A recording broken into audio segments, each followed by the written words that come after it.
na napakabuti, dumudulog po kami sa iyo sa umagang ito, nagpapakumbaba. Sa lahat ng bagay, wala po kami magagawa kundi umasa sa iyo. Pinakamaganda namin gawin ay maging dependent kami at naisin ng aming puso na kami sumamba. Papurihan at pasalamatan ka. Kaya nagpapakumbaba po kami sa umagang ito. Samahan niyo po kami sa aming pong inihandang pagsamba, sama-sama, pagpupuri at pasasalamat na may kapakumbabaan. Samahan kami ng inyong Santong Espiritu at pangunahan. Ito po ang aming sama-samang dalangin. Maging yung mga nasa tahanan ay maging handa. Dahil ngayon po yung unang linggo, maihanda rin po nila ang kanilang communion set. Ito po ang aming pasasalamat at ito rin po ang aming pagsamba sa pangalan ni Jesus ng aming Panginoon Tagapagligtas. Amen at amen.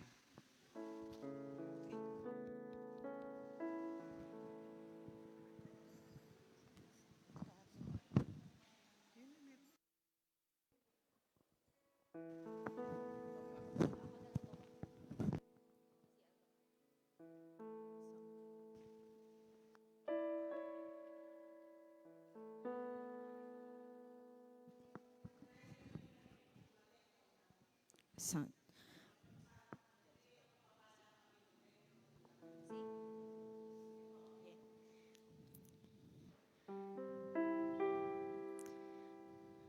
Hallelujah. Tayo po ay umawit sa ating Panginoon. Tunay na ang Diyos ay tapat sa ating buhay. Karapat-dapat na purihin, sambahin, ang kanyang katapatan sa ating buhay, hindi natin maarok ang kanyang pag-ibig, ay napakalawak. Tayo po ay umawit sa Kanya. Hallelujah, Lord. Narito, Lord, ang iyong mga anak. Nagkakaisa ang aming puso. Ayun ay pasalamatan ka at sambahin ang ngalan mo.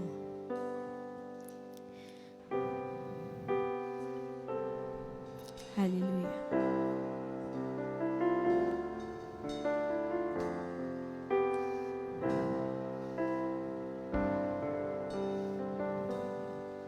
Nais kong ika'y maranasan, pagkilos mo'y aking inaasam, pagkat sa'yo ko lang natagpuan ang tunay na kagalakan.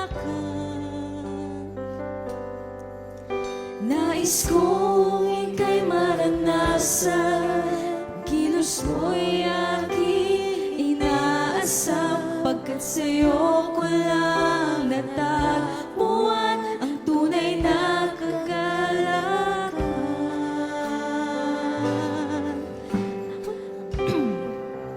Maranasan, ibog ng puso ko'y ikaw lamang, kaya't ngayon, bukas at kailanman, pagsamba ko'y iaalay. Walang hanggang kitang pupurihin, walang hanggang sasambahin. Buong laman ng puso ko ito ay mamalagi sa'yo. Walang hanggang kitang pupurihin, walang hanggang sasambahin. Buong laman ng puso ko ito ay mamalagi sa'yo. Minsan pa, nais kong ika'y maranasan, pagkilos mo'y aking inaasam, pagkat sa'yo ko lang natagpuan ang tunay na kagalakan. Hallelujah!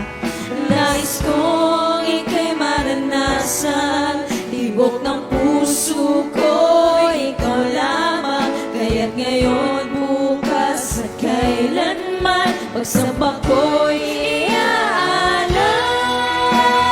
Ngayong pagsamba, walang hanggang kitang pupurihin, walang hanggang sasambahin.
Sa iyo ang aming puso. Sa iyo, Lord, ang lahat ng papuri. Purihin ka, O Diyos.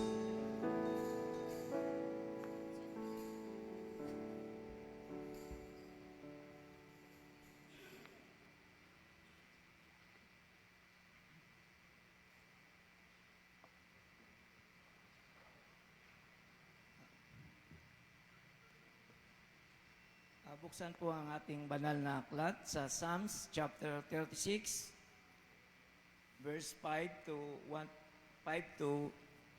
12. Sa awit,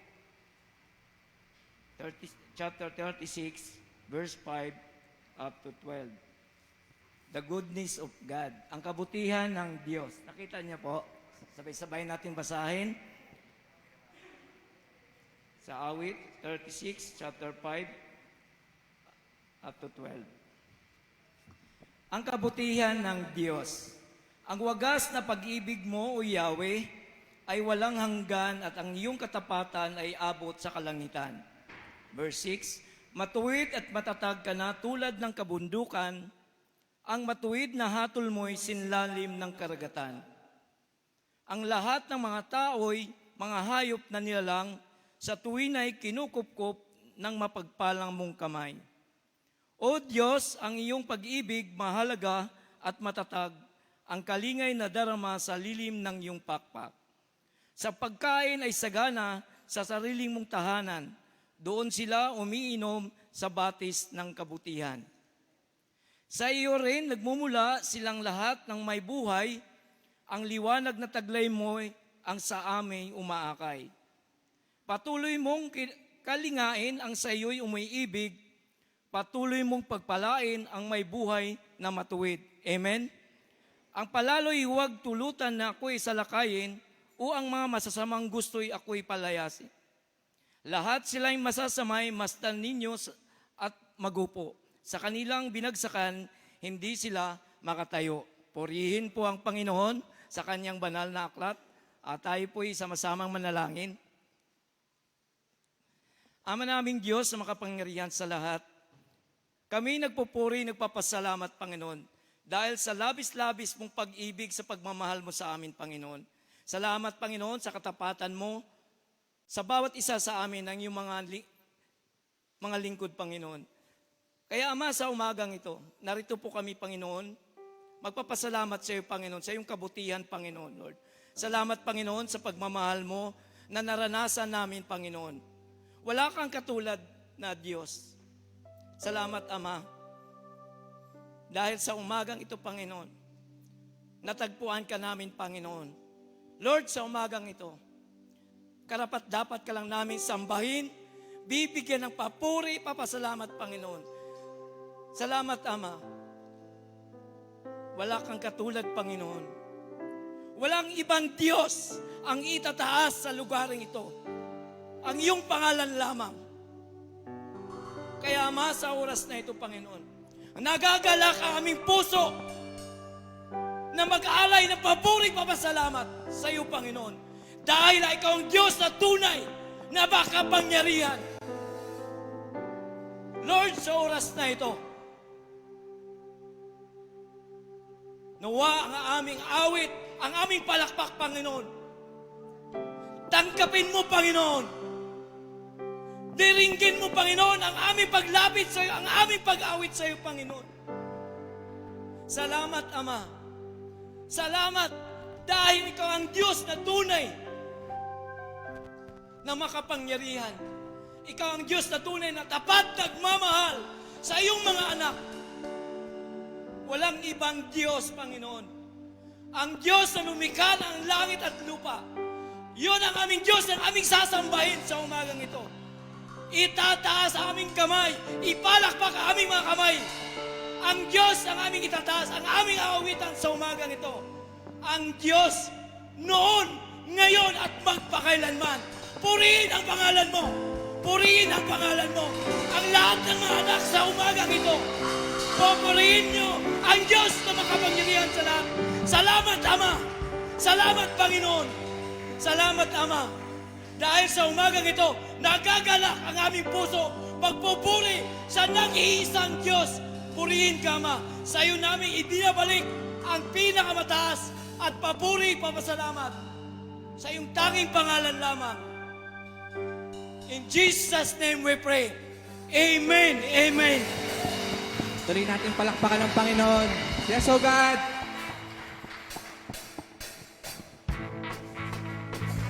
Tuloy natin palakpakan ng Panginoon sa umagang ito. Pinupuri ka namin, O Diyos. Sinasamba, Lord God, sa umagang ito, Lord God. I-ready, Lord God, ang heart namin, Panginoon. O ay narito ngayon, naghihintay. Nasama sa presensya mo'y muling maranasan. Ako ay narito ngayon, nananabik na makita, luwalhati ng iyong mukha. Ako ay narito ngayon, naghihintay. Nasama sa presensya mo'y muling maranasan. Ako ay narito ngayon, nananabik na makita, luwalhati ng iyong mukha. Sumasayaw na nga, sa galak tumatawa. Nananabik na makita, muli mo pang isita. Panginoong Jesus, malalang malaya ka. Naging ko ang buhay ko, ito'y iyong Ako ay narito ngayon, naghihintay.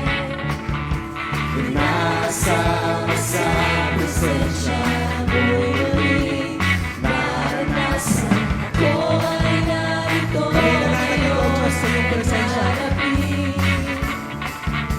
Nananabik na makita, luwalhati ng iyong mukha. Sumasayaw na sa galak tumatawa. Nananabik na makita, muli mo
Yes, oh God.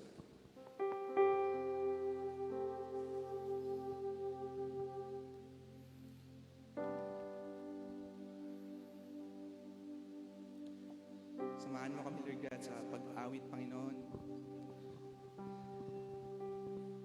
Dinatakila namin, Panginoon, ang iyong pangalan, O Diyos. Salamat, Panginoon, sa araw na ito, Panginoon, na binigay mo sa amin.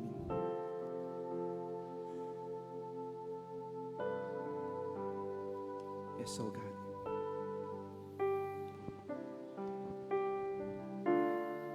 Yes.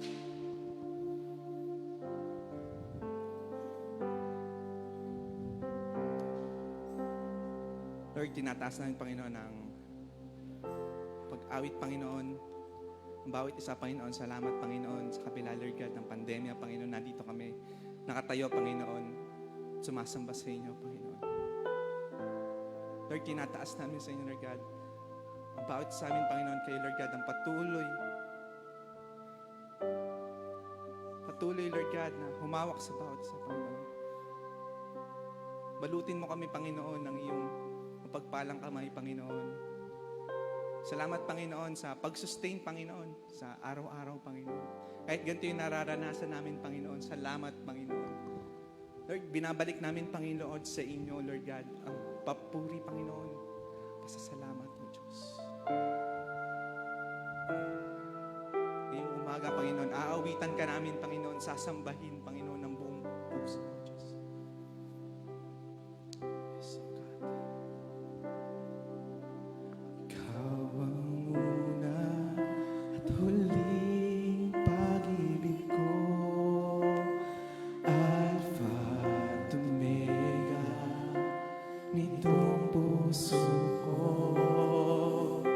laging nasasabi sa init ng yakap mo. Inibigan, pinili mo ako. Isa pa, awitin natin. Ikaw, O Diyos. Ikaw, O Diyos. Ikaw ang una at huling pag-ibig ko, Alpha at Omega, nitong puso ko, laging nasasabi sa init ng yakap mo. Pinili ka, pinili mo ako.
Salamat, Panginoon. Ikaw ay napakatapat. Kaya't karapat-dapat kang dakilain ng bawat labi. Salamat sapagkat lagi mong nililingap ang iyong mga anak. Hindi ka matatagpo ang nagkulang kahit sa bagay. Salamat sapagkat itinakda mo na ang lahat ng bagay at patutunayan mo ng iyong nais ang mangyayari at masusunod. Salamat, Panginoon, hindi ito nalingid sa aming kaisipan sapagkat binigyan mo kami ng unawa. Hindi rito nalingid sa aming kaalaman sapagkat ikaw ang nagkaloob nito. Kaya't nagpupuri kami sa iyo, nagpapasalamat. Napakabuti ng aming Diyos at napakadakila sa kanyang pagiging Panginoon. Sinasamba ka namin, niluluwalhati ka namin, itinataas ka namin sa pinakamataas sa luklukan. Karapat-dapat kang purihin ang bawat labi. Karapat-dapat kang itaas ng bawat mga kamay at ng pagsamba. Luwalhatiin po ang iyong mga anak. Pagpalain mo po ang iyong mga anak, Panginoon. Kalugdan ang bawat isa sa aming pagpapakumbaba at sa aming pasasalamat. Ito po ang aming dalangin sa pangalan ni Jesus na aming Panginoon at tagapagligtas. Amen at amen.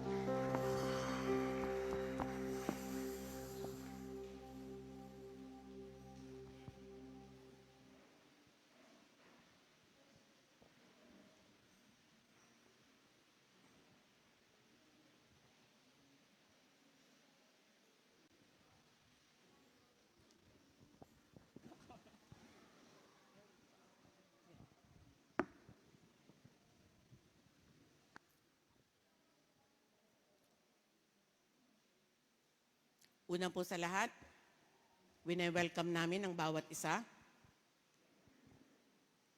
Hindi man mabanggit ang inyong pangalan, pero may nakakita at nakakilala sa inyo. Walang iba kundi yung pinakamahalaga sa lahat. Ang matagpuan ng Panginoon, ang kanyang anak, ay nagtungo para sumamba siya at pasalamatan, kasama ang kanyang mga kapatid sa pananampalataya. Kaya, pwede bang tumayo ang lahat at palakpakan ang bawat isa? Sapagkat nagtagumpay. Marami na po ang nakalimot sa church na magtungo. Nahirati na sila sa FB Live at minsan, hindi na rin nakakapanood. Makakaupo na po ang lahat. Tinanggap na nilang ganyan ang buhay. Pero ikaw, na natagpuan sa umagang ito sa kalagitnaan ng mahirap na sitwasyon, pagpalain kayo ng Panginoon ang bawat isa. At binabati ko ang bawat isa sapagkat ang pagtatagumpay ay biyaya rin niya ng Panginoon. Marami ang gustong umattend pero nagdadalwa silang isip. Pero kayo, hindi na kayo nagdalawang isip. Tinagpunin niyo inyong sarili, dapat nasa church ako. Kahit sabihin kong may pandemya o may FB Live, pag gustong dumating, hindi ko naman pauuwiin. Kaya, ang pagtatagumpay ay biyaya ng Panginoon. Lagi mong pasalamatan ang Diyos sapagkat pinagtagumpay ka sa bawat umaga.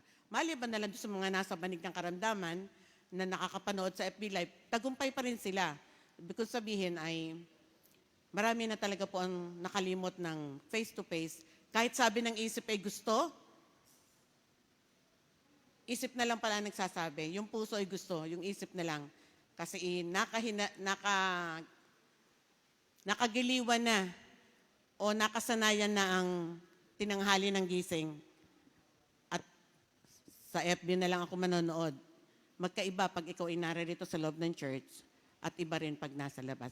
Ngayon po yung ating anniversary month, kaya nawa po patuloy nating ipanalangin ang isa't isa ay magtagumpay.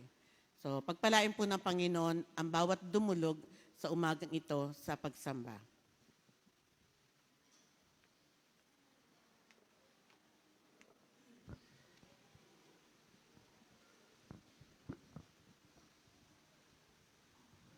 Magandang umaga po sa bawat isa. Tayo ngayon po ay dadako sa pagkakaloob. Makibukas po kayo sa akin sa 1 Samuel, unang Samuel, chapter 15, verse 22.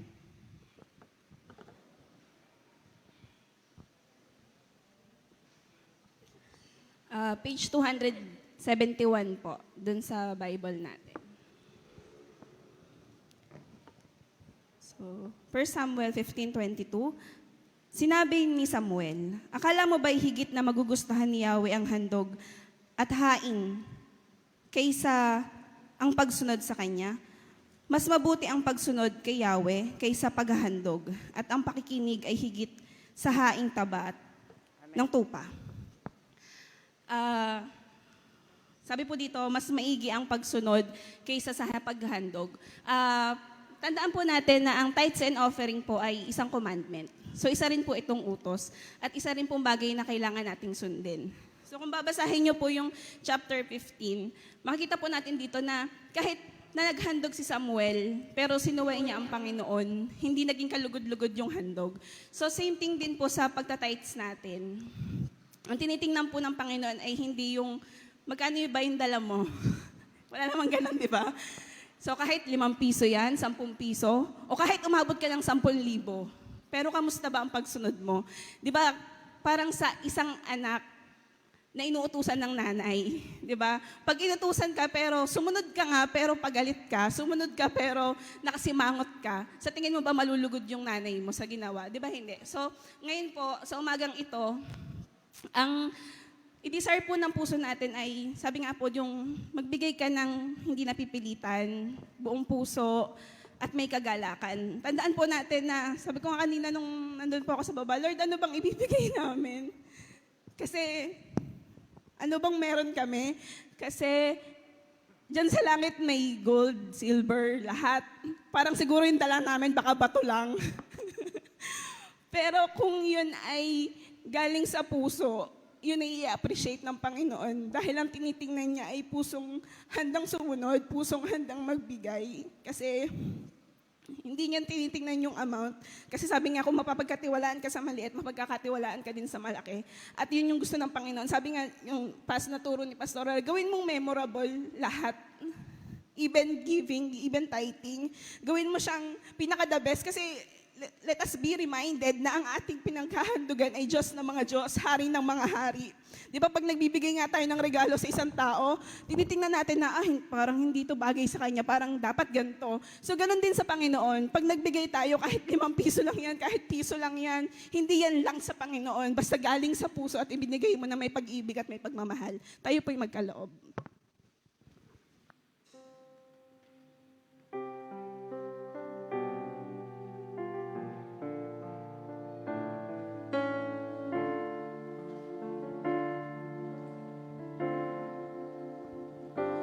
Ako ay lalapit sa iyong harapan, puso ko'y luluhod sa iyong kabanalan. Kahit hindi man ako karapat-dapat, ngunit sa biyaya dugo mong nilaan. Oh Jesus, ako ay lalapit sa iyong harapan, puso ko'y luluhod sa iyong kabanalan.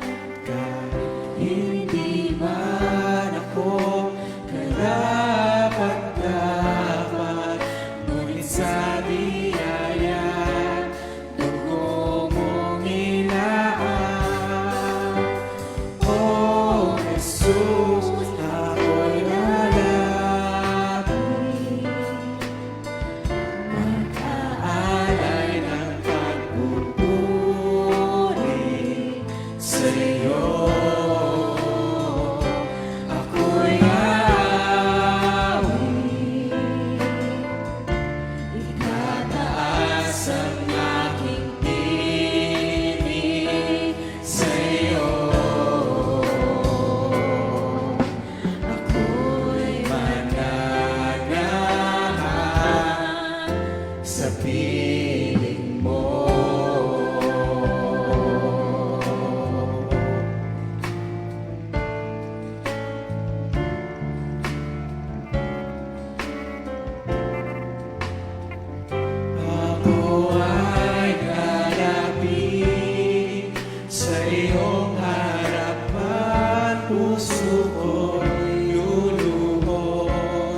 iyong kabanalan.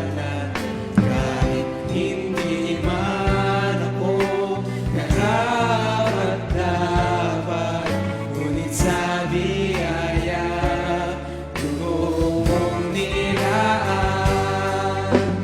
O Jesus, ako'y lalapit, mag-aalay ng pagpupuri sa iyo. Ako'y lalapit, itataas ang aking tinig sa iyo. Ako'y mananahan sa piling mo.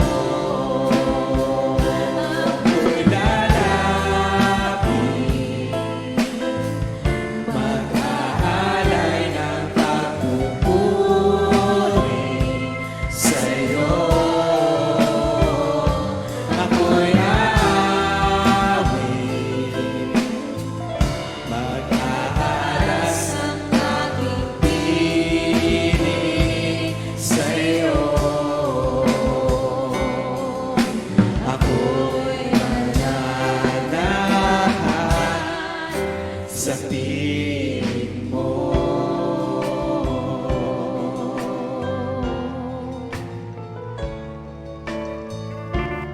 Ituon po natin ang ating kamay sa ating kaloob. Yes, Lord. Kami po'y lumalapit, Panginoon, dala ang aming mga handog. Lord, hindi man ito sapat at hindi karapat-dapat, Lord. Salamat, Lord, dahil lagi, Lord, pag kami lumapit sa iyo, Lord, laging open arms, Panginoon, at tinatanggap mo ito, Lord.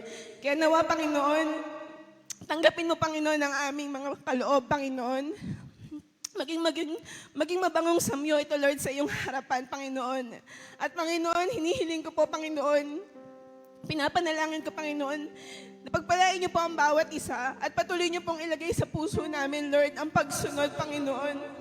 Na kahit gaano kaliit o kahit gaano kalaki, Panginoon, ang pagpapala na ibinibigay mo sa amin, lagi kami maging tapat sa iyo, Lord. Dahil, Lord, hindi ka nagkulang. Kailanman, Lord, hindi mo pinabayaan ang iyong mga anak. Hindi mo pinabayaan ang iyong iglesia, Panginoon. Kaya, Lord, sa iyo kami nagtitiwala, Panginoon, na ibubuhos mo ang pagpapala sa bawat isa, Panginoon. Maraming salamat po, Lord. Ito po ang aming samot na langin. In Jesus' name we pray.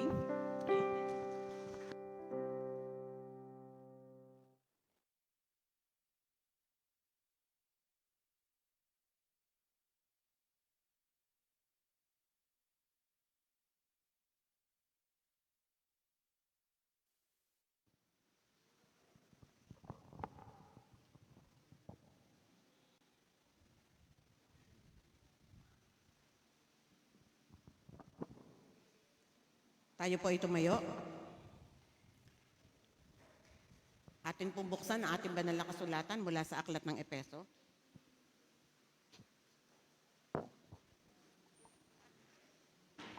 Bigyan ng Biblia, mga walang Biblia. Malaman ko po yung walang sariling Biblia, bibigyan po namin kayo. Nariyan po ang inyong katatagan sa salita ng Diyos. Nariyan din po ang ating kapangyarihan sa salita ng Diyos. Nariyan din po ang ating tagumpay sa salita ng Diyos. Kaya dapat meron kang sariling aklat. Libre naman po yan. Nababasahin. Huwag kang pumayag na hindi mo nababasa. Meron pang isa sa unahan.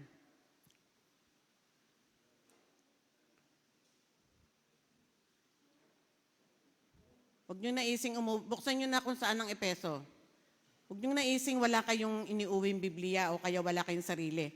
At kung kayo marami sa bahay, hindi niyo naman mabuksang lahat, ay ibigay doon sa wala. Epeso chapter 1. Ephesians, Epeso. Yan po ay nasa Bagong Tipan. Babasahin ko na lang po sa Tagalog. Meron na po ba ang lahat?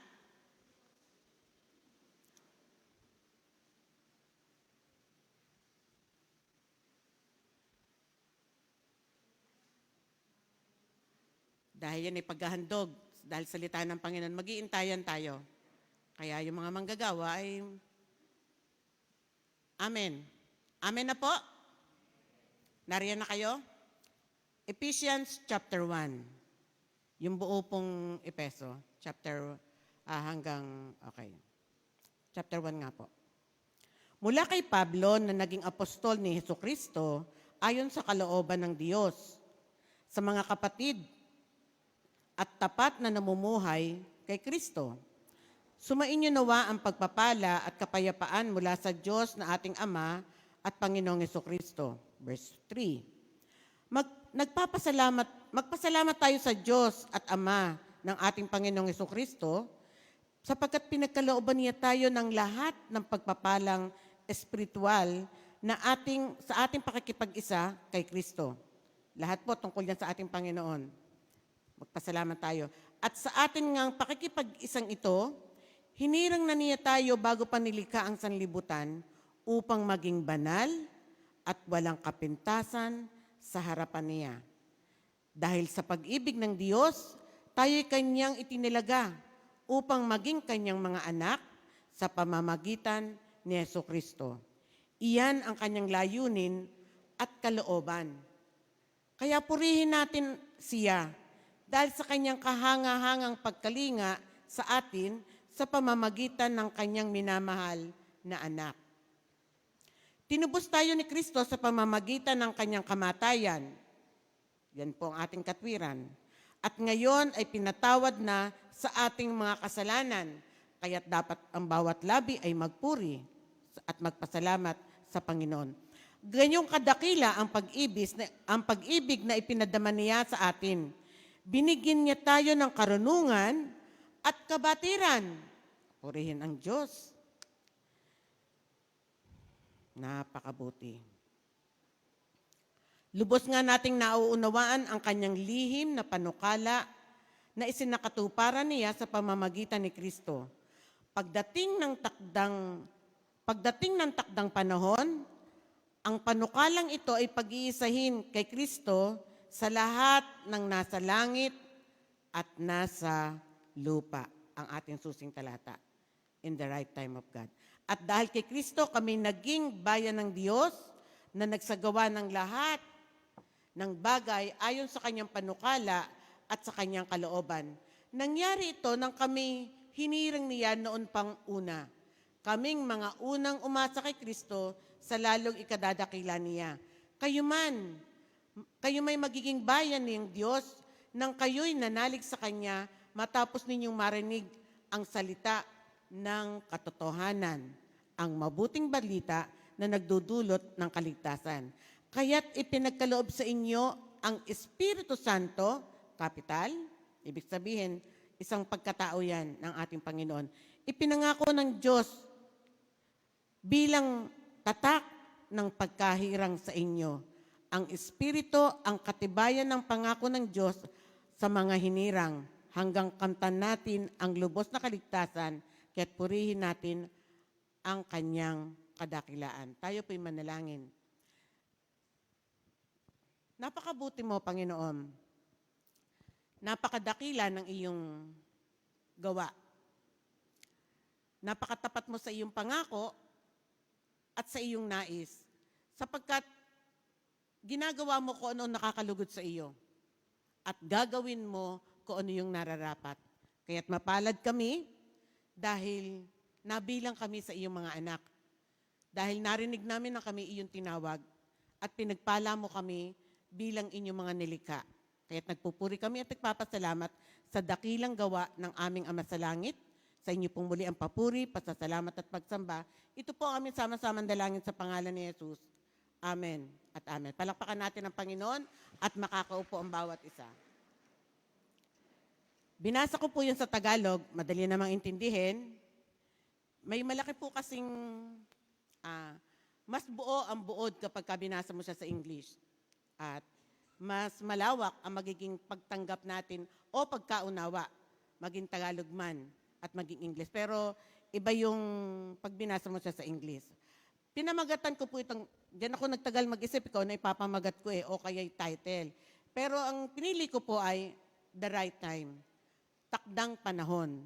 Bakit takdang panahon.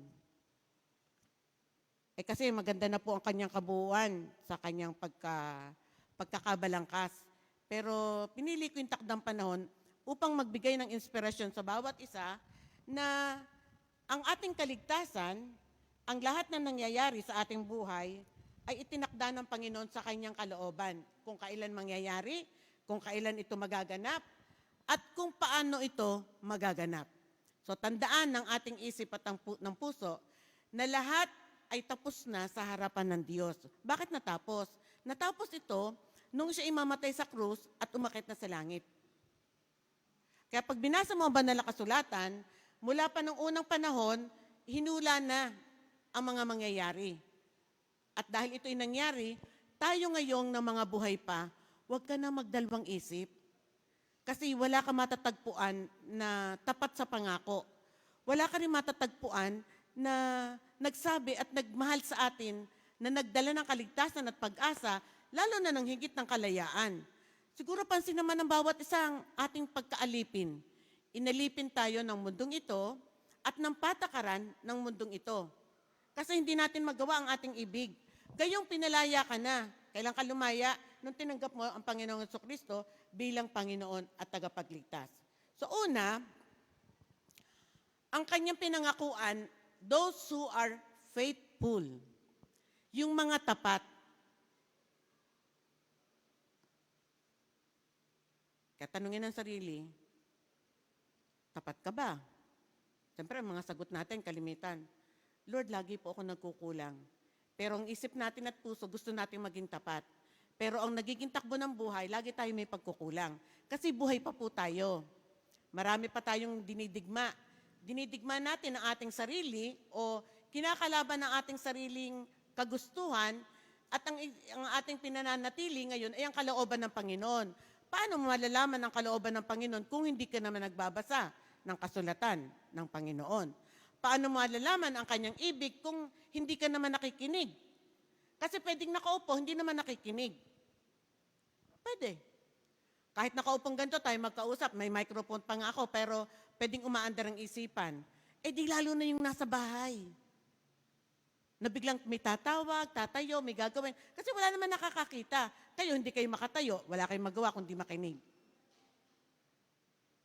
Kaya, ganun na lang ang aking pasasalamat sa mga nagwawagi bawat linggo. Hindi ko siya maipagsigawan na bumalik na kayo sa church kasi mayroong tayong limitadong kapasidad. Pero palagi ko rin sinasabi sa aking sarili at sinasabi ko sa Lord, hindi ako magpapauwi ng dumating. Kasi 2 oras lang naman. Isa pa, sumusunod tayo sa protocol. Isa pa, may agwat naman tayo. At kahit na magdikit-dikit, nakamas tayo. Ako na lang ang walang mask, pero napakalayo ko sa inyo. Kung may sasagap man ng laway ko, ito lang munang microphone. Nagpapasaan kami, kaya po nilalagyan natin ng balot. Kasi pag nilagyan ko naman ito, hindi niyo ako maayos at maliwanag na maririnig. So, sa mga tapat at nais na maging tapat, tapat ang tumawag sa iyo at titiyakin niyang sasamahan ka niya hanggang sa magwagi. So, ang una, i-desire ng ating puso na gusto natin maging tapat. Maliwanag dyan na binanggit na ang mga Hentil at ang mga Hudyo, pinag-isa na lang ng Panginoon. Isa na lang kasi ang proseso. Ang tanggapin si Jesucristo bilang Panginoon tagapagligtas. Sa mga Hudyo, nahihirapan silang tanggapin. Tanggapin ko lang si Jesus, ligtas na ako? Oo. Kasi sanay sila na sumusunod sa batas. Tayo, pakiamon lang tayo. Gusto nating sumunod pero hindi natin magawa. Nakakasunod ngayon, bukas ay hindi na. Masusunod natin ang isang bahagi, ang ibang bahagi hindi na. Pero ang mga Hudyo, mga kapatid, stricto talaga sila. Sinisikap nilang masunod. Ay napakaraming utos. Kaya't ang lahat ay laglag. Wala talagang maliligtas maliban sa pagkalooban siya ng Panginoon ng kaligtasan. Ulitin ko, maliban na pagkalooban siya ng Panginoon kaligtasan. Paano pinagkalooban? Pinagkalooban ka ng Panginoon sapagkat sa pasimula pa, ikaw ay kanyang tinawag at pinili. Maliwanag po yun sa ating binasa.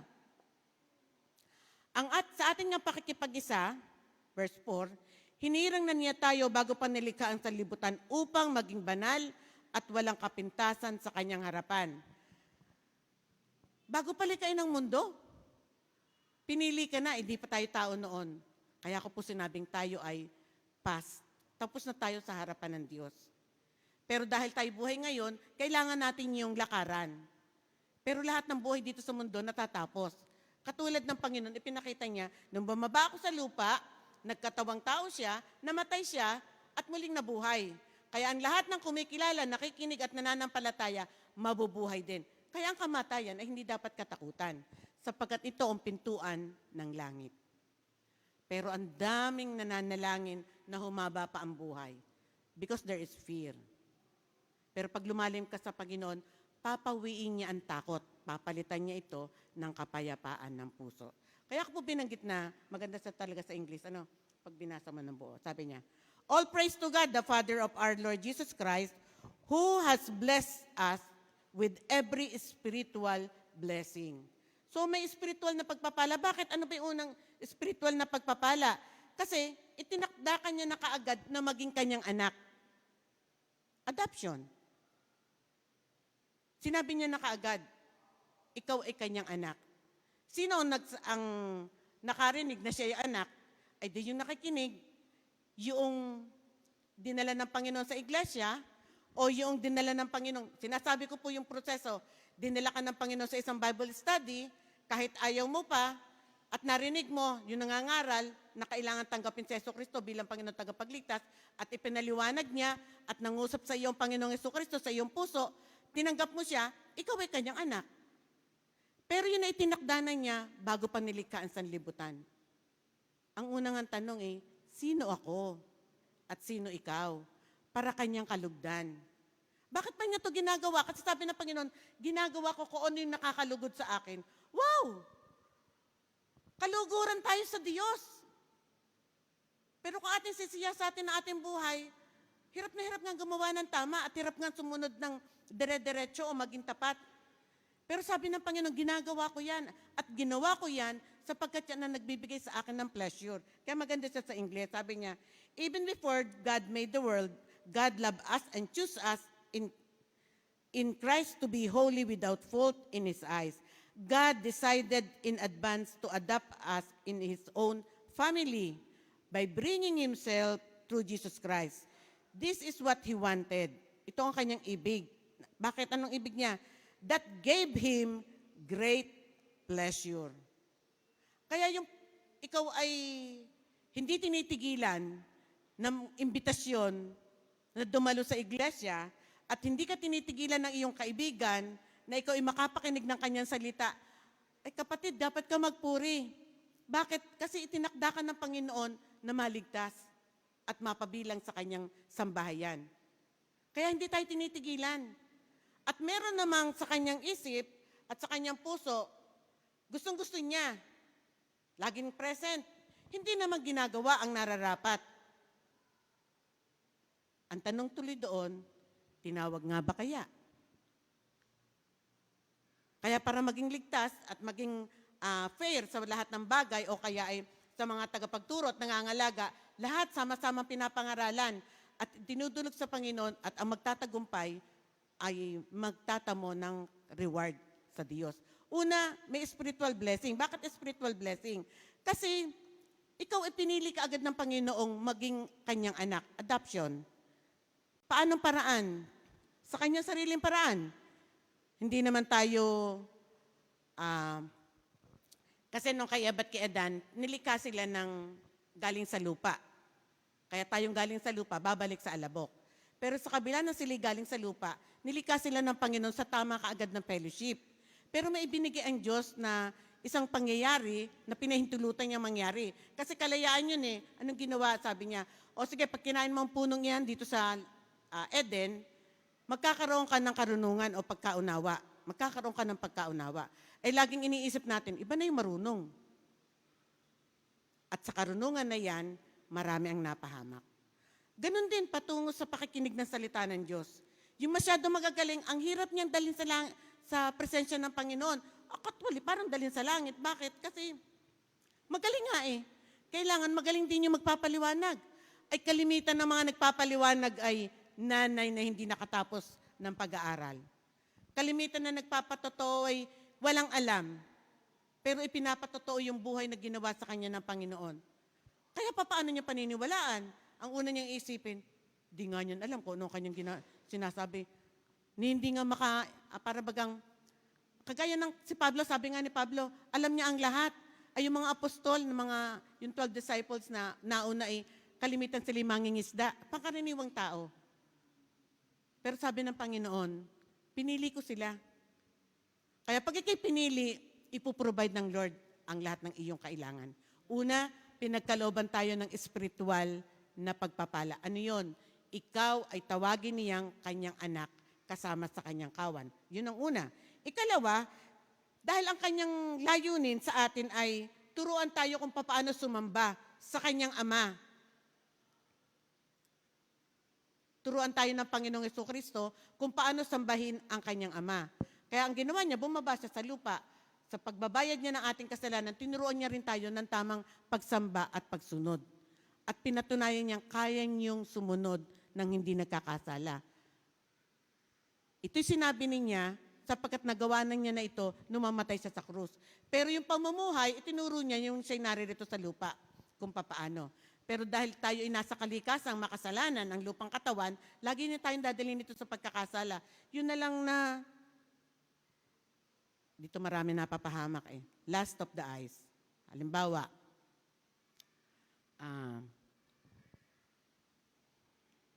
di ba nauso po ngayon yung mine, ayun, tatag dyan, ay yung pagbili ng gamit, damit, online. Unahan kayo sa pag-mine. Natatawa nga ako kasi hindi ako marunong mag-mine. Pero dahil ang iba nakikita yun, may nakikita rin ako. Minsan gustong-gusto ko isang damit, sabi ang ganda noon.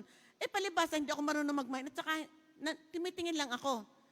At pag ako'y tumitingin, lalo akong, sabihin ko, ang ganda sana noon. Pero, nasiyahan na kaagad ako na makita. Pag isinuot pa nung nagbebenta, pag isinuot niya, ay, ang ganda ng lapat. Ay, ang kalimitan ng mga nagsusuot ay sexy. Ay, ako naman ay siksik. Paano kaya magiging maganda ang lapat? Hahanap ka ng tamang lapat sa iyo. Ganon din sa mga gamit, ganon din sa cellphone. Hindi maligaya pag hindi nag-update at hindi nag-upgrade ng kanyang cellphone. Ipapahamak ka ng iyong nakakita. Kaya kailangan self-control. Matutong masiyahan, basta ang meron, ay meron ka magagamit na komunikasyon. Magpasalamat ka na. Isa pa, magpasalamat kapag may isinusuot pa kahit hindi ka bumili. Noon nga, mamahalin pa lahat ang binibili, pero ngayon mag-ano ka lang sa ukay, may 50 pesos na, may damit ka na. At ngayon, kalimitan, libre na, ang dami. Ang dami namimigay kasi ng relief. So, ang problema ng tao ay lagi niyang gusto, akin to, gusto ko yan. Ganito ang ibig ko, ganito ang ibig ko. Ganito ang dapat na mangyari. Hindi tinatanong yung lumikha sa kanya na magdadala sa langit na bayan. Kasi ang ating pong title, At the Right Time, sa takdang panahon. Kung paano ka naligtas at kinakilala mo ang Panginoon bilang Panginoon tagapagligtas, yun din ay kanyang takdang panahon. Kaya sabi ko nga, hindi kayo titigilan ng Panginoon sa pagpapaimbita sa mga kapwa-tao. Sa mga tao na gagamitin para imbitahan ka at imbitahan hanggang marinig mo ang kanyang salita, hanggang lumalim ka sa kanyang salita, at hanggang magtagumpay ka ng may kabanalan. Bakit? Kasi yun ang kanyang ibig. Bakit? Sabi niya sa Roma, ilan lang po ang bubuksan natin. Sige, kung makikita niyo sana ang Romans chapter 1.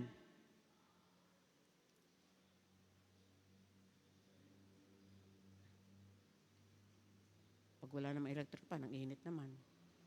Romans chapter 1.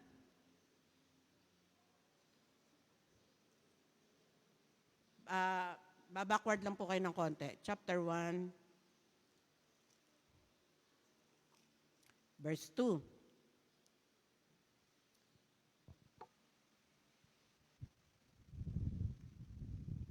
Dito po sa States ay mainit. Kesa po dyan, wala po kasi ditong bintana. Chapter 1 ng Roma, verse 2. Ang mabuting balitang ito, kung hindi nakita, makinig na lang. Kung may ballpen, isulat. Roma 1, verse 2.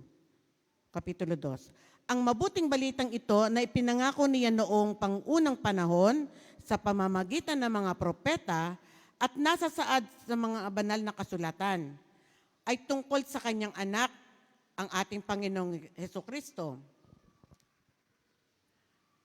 Sa kanyang pagiging tao, siya ipinanganak sa lipi ni David at sa likas na kabanalan ng kanyang espiritu.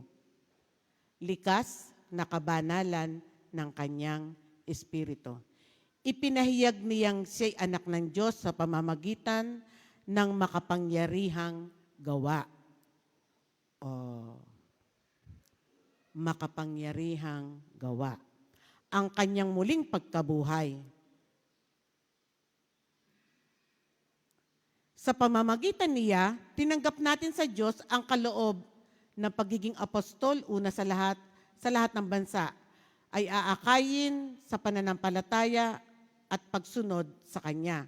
Ang lahat ng tao, yung mga apostol, siyempre, yung muna pong una. At kabilang din kayo sa mga tinawag na maging tagasunod ni Kristo. Dito tagasunod pa lang, pero binilang ka bilang kanyang anak. Lahat ng manampalataya kay Jesus ay binigyan niya ng karapatang maging anak ng Diyos. John 1:12. Binigyan ng karapatang maging anak ng Diyos. So yung pagiging anak ng Diyos, biyaya yan. Hindi yan nakukuha. Hindi yan nabibili. Libre yan. Hindi mo na rin kailangang hingin. Ang kailangan mo lang ay magtiwala, manampalataya, at sumunod.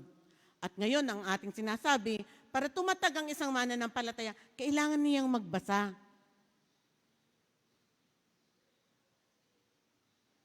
Kailangan kang manalangin. Hindi yung ang panalangin Lord, tulungan niyo po ako. Sana po ganito. Sana magkaroon ako nito. Yung puro hingi. Dahil ang katotohanan, kahit hindi ka humingi, pagkakalooban ka. Bakit? Sapagkat gusto ng Diyos magbigay. Lahat nga ibinigay niya. Ibinigay niya nga ang kanyang buhay. Bakit? Ano bang buhay ni Jesus?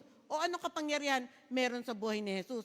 Ang buhay ng Panginoong Hesukristo ang nagdala sa atin at nagbigay sa atin ng kaligtasan. Yung kanyang kamatayan ang nagbigay sa atin ng pagtatagumpay. Ulitin ko. Yung kanyang buhay ay nagbigay sa atin ng kaligtasan. Pero para makamit natin yung kaligtasan, kailangan niyang mamatay. Pero bukod doon, yung kanyang kamatayan ang nagbigay sa atin ng katagumpayan. Pwede tayong, malakas ang loob mong sabiting, namatay si Jesus para sa akin. Pag may nagsasabi sa iyong, marumi ka naman at makasalanan kay, oo, totoo naman eh. Pero may namatay para sa kasalanan ko at yun ay ang Panginoong Hesukristo. Kaya tayo pantay-pantay sa harapan ng Panginoon. Subalit, kahit tayo ay pantay-pantay sa harapan ng Panginoon, sabi din naman ng kanyang salita, kailangan mo rin namang mamunga. Bakit? Kasi iniugpong niya tayo sa kanyang sarili. Kailangan nating mamunga. Paano tayo mamumunga? Una, marunong ka magpatotoo. Paano ka naman makakapagpatotoo kung wala naman naging katagumpayan? Siyempre, pag may katagumpayan, yun na lang, bago pa nilikha ng Diyos ang sanlibutan, tinawag na niya ako. Isang hiwaga yan. Nabasa mo? Amen? Naniniwala ka? Kasi kung hindi ka maniniwala, kailan ka nakakilala? O ang tanong ko na lang pala ay ganito. Gaanong karaming tao ang pinalapit sa iyo ng Panginoon para imbitahan kang makinig ng kanyang salita? Kaya mo bang bilangin? Sa iyong kamay? Kung aalalahanin, kayang ipaalala yan ng Espiritu Santo. Ipaalala kung gaano karaming tao ang ginamit ng Panginoon para ikaw ay makakilala sa Kanya. Hindi siya nagsawa. Kahit ikaw ay tanggi ng tanggi, busy ako pasensya na kayo. Saka na lang, sige, alam ko naman yan. Magbabasa na lang ako, sige, saka na lang po, ibigay nyo na lang yan sa iba. Kung alam lang niya kung ano ang kanya ipinamimigay. Ang masulat ang kanyang pangalan sa aklat ng buhay. Paano masusulat? Yung kilalanin mo si Jesus bilang Panginoon tagapagligtas. Yun yung ating response. Hindi pwede yung totoo na sinabi ng Panginoong, Ama, patawarin mo sila sapagkat hindi nila alam ang kanilang ginagawa. Kaya ginawad ng Ama ang pagpapatawad sa lahat ng tao. Pero matapos yun, sumagot din naman yung mga pinatawad. sabi nung isang makasalanan, Jesus, pagdating mo sa iyong kaharian, alalahanin mo ko. Pag Biyernes Santo yan, narinig ninyo. Yun lang ang kanyang sinabi. Ano sagot ng Panginoon Kristo? Sabi lang niya, Jesus, alalahanin mo ko pag dumating ka na sa iyong kaharian. Ang sagot ng Panginoon, ngayon din, isasama na kita. Nakahingi ba yun ng tawad? Hindi. Pero nagkaroon siya ng humility. Ano salita ang kanyang ginamit? Alalahanin mo ko pag naandun ka na. Nagpapakumbaba siya at sinasabi niya si Jesus ay Diyos. Kaya simple lang. Hindi mahirap kausap ang Panginoon. Hindi siya paligoy-ligoy. Hindi mahirap unawain ang kanyang salita. Madali itong unawain. Bakit? Sapagkat binigyan tayo ng Panginoon ng hindi lang spiritual blessing, kundi ng physical blessing. Ano yun? Yung nung pinili mo si Jesus bilang Panginoon tagapagligtas, binigyan ka ng karunungan at pagkaunawa, nabuksan ng isip. Kasi hanggat hindi aalisin ng Panginoon ang takip ng ating mga mata, ang takip ng ating tenga, sabi nga niya sa Acts, at kahit pa sa Old Testament, hindi mo mauunawaan ang kanyang salita. Kaya, dapat siyang, i-please, o dapat siyang pahalagahan, at dapat siyang kalingain. Ang ginagawa natin pagpapahalaga sa kanyang salita, ay pagpapahalaga mo ito para sa iyong sarili. Bakit? Ikaw ang nag-i-invest sa iyong sarili ng pagpapalang itinakda ng Panginoon sa bawat isa sa atin. Ginawa na niya ang kanyang part. Ang gagawin naman natin ngayon, yung ating parte. Anong parte natin? Makinig. Simple nga lang eh. Pagkatapos makinig ay magpasalamat.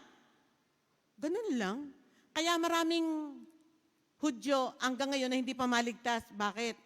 Kasi hindi nila matanggap na ganun lang kabilis at kasimple ang kaligtasan. Manampalataya kay Jesucristo. Tayo, yun yung ating kaagad tinanggap. Ayaw natin na mahirap na gawa eh. Tinanggap agad natin, iyakap natin. Pero matapos buksan ng Panginoon ng isip at nagbabasa ng kasulatan, gusto namang gawin ngayong mahirapan. Paano gustong mahirapan?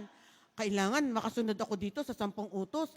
Kailangan anak ko 1,000 na ang utos na ginawa ni Moses. Kailangan ko masunod lahat yun. Yun na nga lang,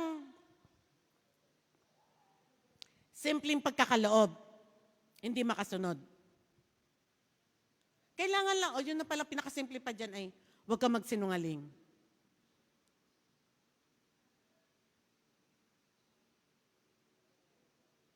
Pinakasimple yun, pinakamadali yung gawin, pwede pa yung gawin ng wala nakakaalam, wala naman makakapagsabi ng, nagsinungaling ka kasi wala namang, lalo na yung mga bagay na hindi nakita o wala nakakita. Bagamat may nakakita. Lalo sa tinino mo, wala naman nakakita ang kakilala ko eh. Pero sabi ng Panginoon, nakita ko. Kaya sabi ng Panginoon, sa lahat na magwawagi sa digmaan dito sa lupa ng pagsunod, siya ang tatayong testigo kasama ng Espiritu Santo na ikaw ay sumusunod sa Kanya. Sila ang tatayo. Parang ganito yan. Pag nakatayong ganyan, narito ang Panginoon, yung Kanyang Espiritu, at magpapatotoo na totoo ang ating sinabi. Hindi lang yun. Binigyan pa tayo ng anghel, nasasama sa akin. Sinamba pa ang anghel. Samantala ang trabaho ng anghel, ipaglingkuran ka.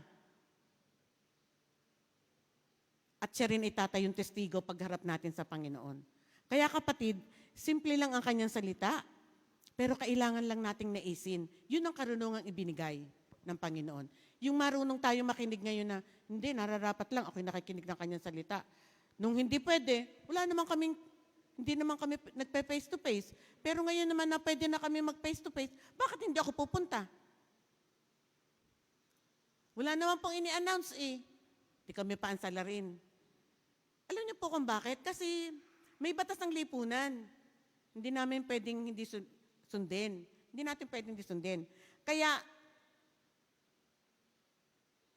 hindi namin ini-announce, pero may Diyos na nag-a-announce sa ating puso.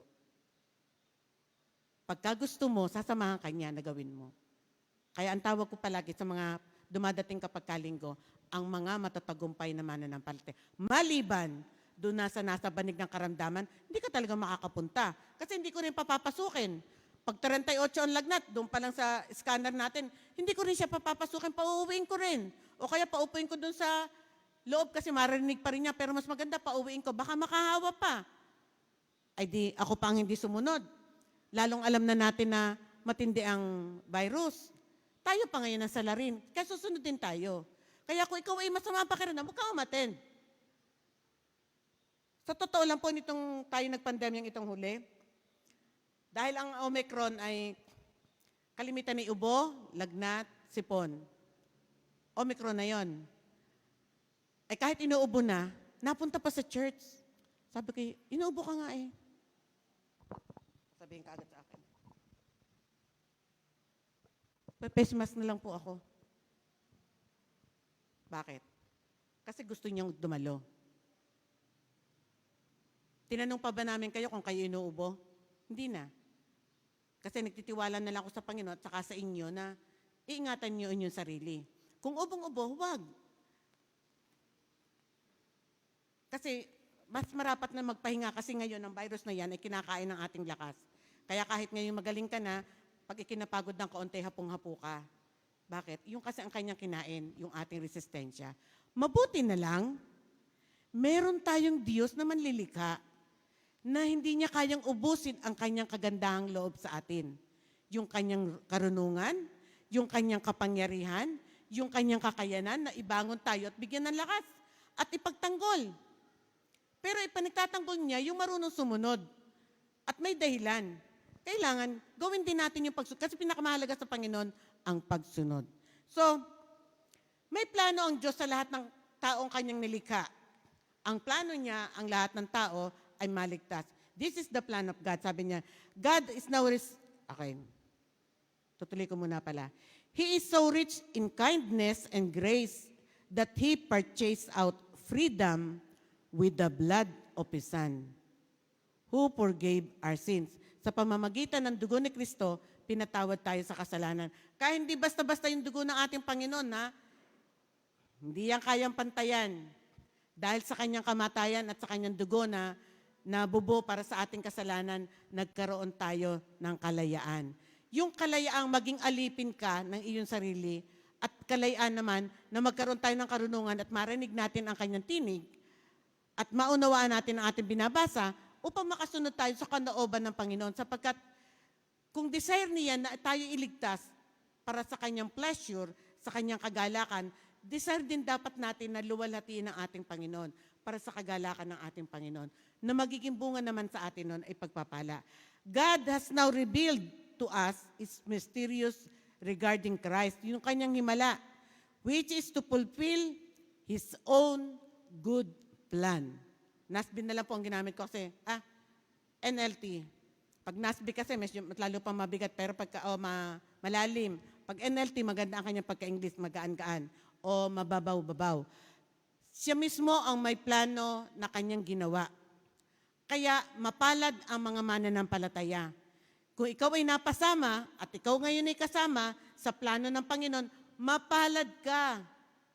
Ikaw ngayon ay buhay, hindi ka parang zombie na naglalakad ng wala ka kasing relationship.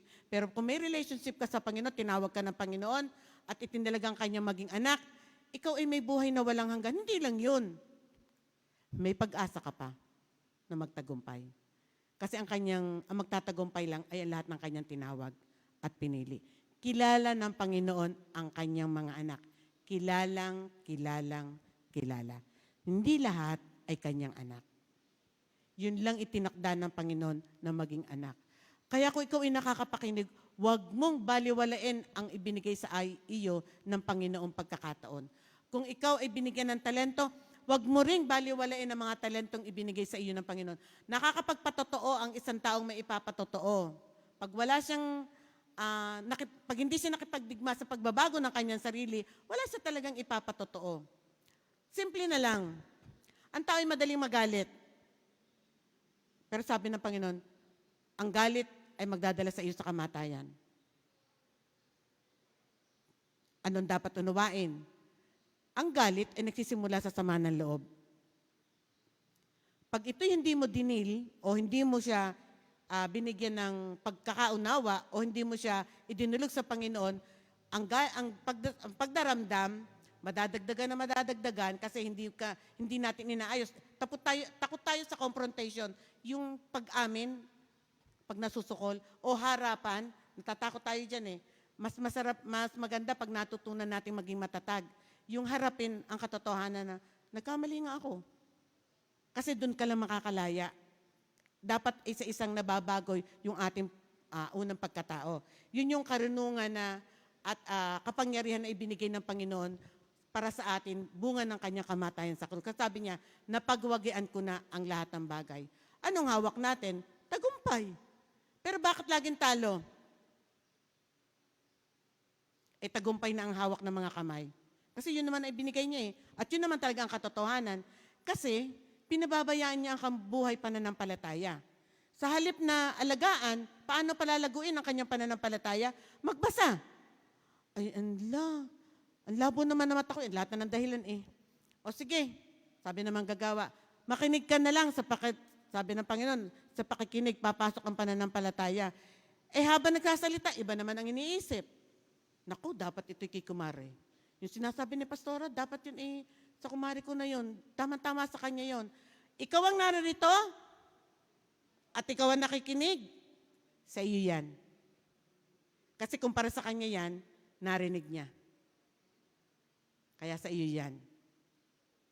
Anong dapat gawin? Lord, kung sa akin ito, ano ang itinuturo mo sa akin? Tingin ko kasi napagwagian ko na to, alam ko na. Papatayin ng masamang pita ang magandang layunin ng Diyos. Pero papatayin ng mabuting balita ang lahat ng masamang pita sa ating katawan. Lahat ng hindi tama at matuwid sa katwiran ng Panginoon ay papatayin ng mabuting balita, ng kanyang salita. Kasi, siguro naman nagbabasa ng Biblia, at pinakamasarap basahin ay yung mga miracles. Nung Friday, maganda yung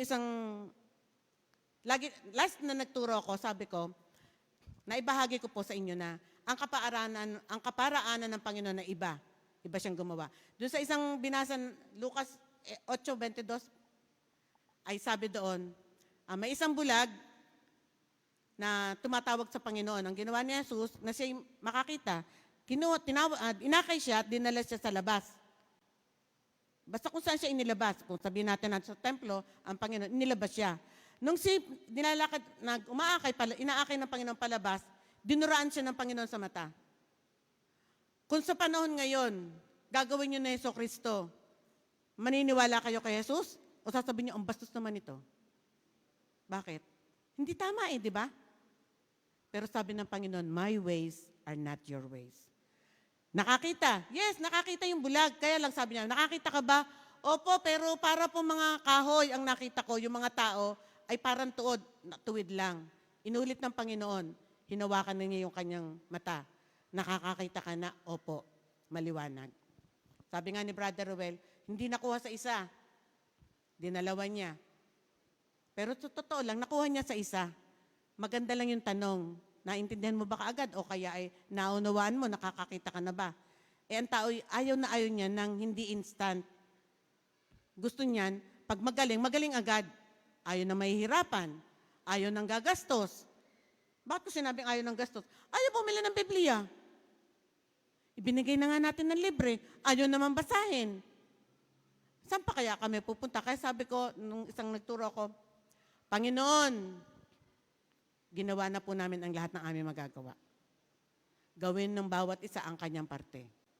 Buksan ang Biblia at basahin. Ngayon, sabay-sabay ang lindol, bagyo. Sa ibang lugar, pinakamaganda pa nga ang Pilipinas kasi may mainit, may lamig, may tag-ulan. May baha din naman. Sa ibang lugar, may baha na, yelo pa. Hindi tayo pwede doon. Pero parang ang sarap pakinggan kung may snow. Hindi tayo pwede doon. Kasi hindi tumatagal ang tao sa sobrang lamig. Hindi tumatagal. Pero tayo, magpaypay lang, okay na. Kaya ang Pilipinas, maganda pa rin ang kanyang atmosphere. Goal ng bawat isa, dahil binigyan tayo ng karunungan, na luwalatiin yung nagbigay sa kanya ng pagpapala. Paano niya ginawa ng Panginoon ng pagpapala? Sinabi niya na kaagad sa atin, bago pa nilikha ang mundo, tinawag na kita at pinili para maging aking anak. Para maging banal at walang kapintasan, kaninong mata? Sa akin mismong mga mata. Kaya, kung titingnan ng tao, parang hindi tayo nagiging maayos o hindi tayo banal sa harapan. Pero sabi ng Panginoon, pinaging banal ka ng aking kamatayan sa krus. Pinaging banal ka at pinagiging banal ka ng aking katwiran. Katwiran ng Panginoon. Magiging buo yung ating kabanalan pag dumating na tayo sa langit. Ay ang kamatayan pa nga lang, kaya natatakutan na eh.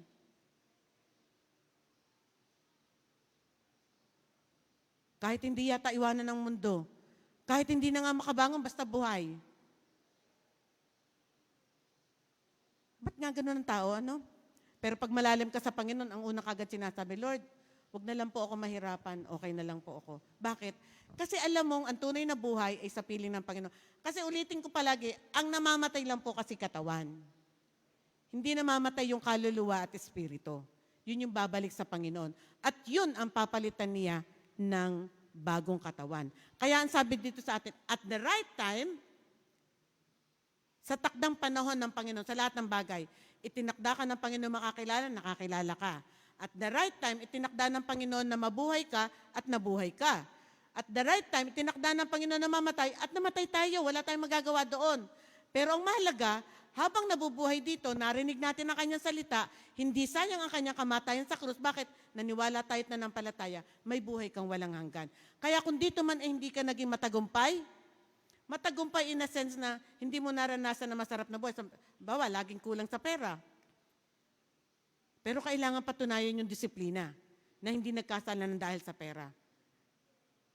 Ang pera po kasi alikabok lang yan sa harapan ng Panginoon. Wala po niyan sa langit. Nasaan yan? Nandito lang sa lupa. Yan ay sa paningin ng Diyos ay alikabok. Nakakapuwing. Pero makapangyarihan. Kasi nagpapakamatay dyan ang tao sa pera. At sabi nga ng Lord, the love of money, ibubulid ka niyan sa kasalanan. Ay di wag mahalin ang pera. Paano ko hindi mamahalin? Makontento. Masyahan kung anong meron. Magpasalamat. Di bale, dito lang naman yan sa lupa. Mahalaga, meron akong pang-communication. Dito sa inyo, marami po ang walang cellphone. Kaya kami nahihirapan doon sa iba. Pag ite-text mo, o kaya magmi-midweek, wala silang cellphone. Merong cellphone ang kanilang mga anak. Nakakalungkot lang. Hindi nila makuhang sabihin, pagdating ng alas 6 ng gabi, 1 oras, akin muna yung cellphone at ako ay magmi-midweek service. Ay, ginagamit ng anak ko eh. Pag sinabi, gagamitin ko na yun. Wala ka na magawa. Naglalaro lang naman pala. Lahat na ginagawa ng iglesia para lumago tayo. So sabi dyan ng Panginoon, God has now revealed the mystery with regards to Jesus Christ. Yung misteryo tungkol kay Yesu Kristo. And this is the plan of God. And at the right time, He will bring everything together under the authority of Jesus Christ, everything in heaven and in earth. Paano kaya ng Lord gagawin yung mapag-isa ang langit at lupa? Kasi sabi niya, sa takdang panahon, pag-iisahin niya kung ano man ang nasa langit at ang nasa lupa. May naisip kayo kung paano niya yung gagawin? Pag binasa natin ang pahayag, isang bahagi doon, sabi ng Panginoon, dito muna, pag tayo ay namatay na may relasyon sa Diyos, ikaw na tagalupa, iiwanan mo yung sangkap ng lupa, alabok, at dadaling kita sa langit. Ikaw na tagalupa, iiwanan mo yung sangkap ng lupa, alikabok, flesh, laman, matutunaw to, magiging uli itong lupa eh. Pero ikaw, yung iyong espiritu at kaluluwa, dadaling ko sa langit. So ang katawang panglupa ay nagsulit sa lupa at yung kanya namang espiritu at kaluluwa galing sa langit ay babalik sa langit. Pero ikaw yun, ang iyong pagkatao. Ikaw yun, walang katulad. Pagdating sa langit, bibigyan ka naman uli ng Panginoon ng bagong katawan. Hindi na nabubulok, hindi na nagkakasakit, at hindi nasisira. Isang pagkakaisa. Meron pang isang pagkakaisang sinasabi ng Panginoon. Yung ang lahat ng tao dito sa lupa na kanyang tinawag at kinilalang maging kanyang anak, ay dadalhin niya na sa langit. Isa. At yun naman kanyang kaharian sa langit ay ibababa niya bilang bagong daigdig, bagong lupa dito sa mundo. Bagong mundo, bago ang lahat. Gagawin din niya yan. Kasi gusto niya ng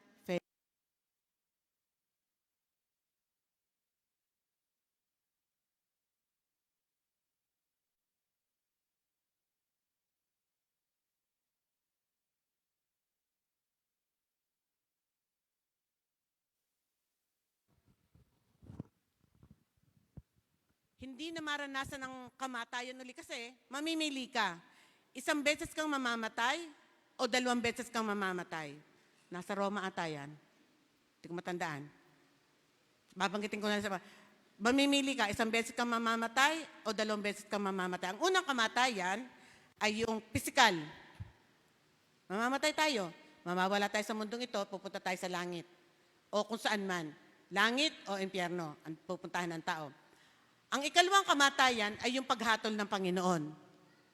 Pag hinatulan tayo ng Panginoon, doon ka na sa impyerno, hindi ka na makakaalis. O doon ka sa langit na kanyang kaharian. 2 beses. O, 2 beses kang ipapanganak, 1 beses ka lang mamamatay. 2 beses panganak. Physical na ipinanganak ng iyong nanay. Inianak ka, naging tao. Ang ikalawang kapanganakan ay kapanganakang espiritual. Ipinanganak ka, born again, sa piling ng Panginoon. 1 beses ka na lang namatay, yung physical death. Pero hindi ka na namatay uli. Pwede kasi hindi ka na mamatay uli. Bakit? Pagdating sa rapture, hindi ka na mamamatay kung buhay pa tayong ganito. Nasa panahon na natin yung rapture. Pwedeng abutin ko, pwedeng hindi ko abutin. Nasa takdang panahon ng Panginoon at the right time. Ang lahat ay kukuhanin niya ng kanyang mga anak, mauna yung patay, nasa Thessalonica 15. May 15 ba ang Thessalonica? Naku. Sabi ko, hindi ko nabubuksan. Hahaba pa eh. 1 Thessalonians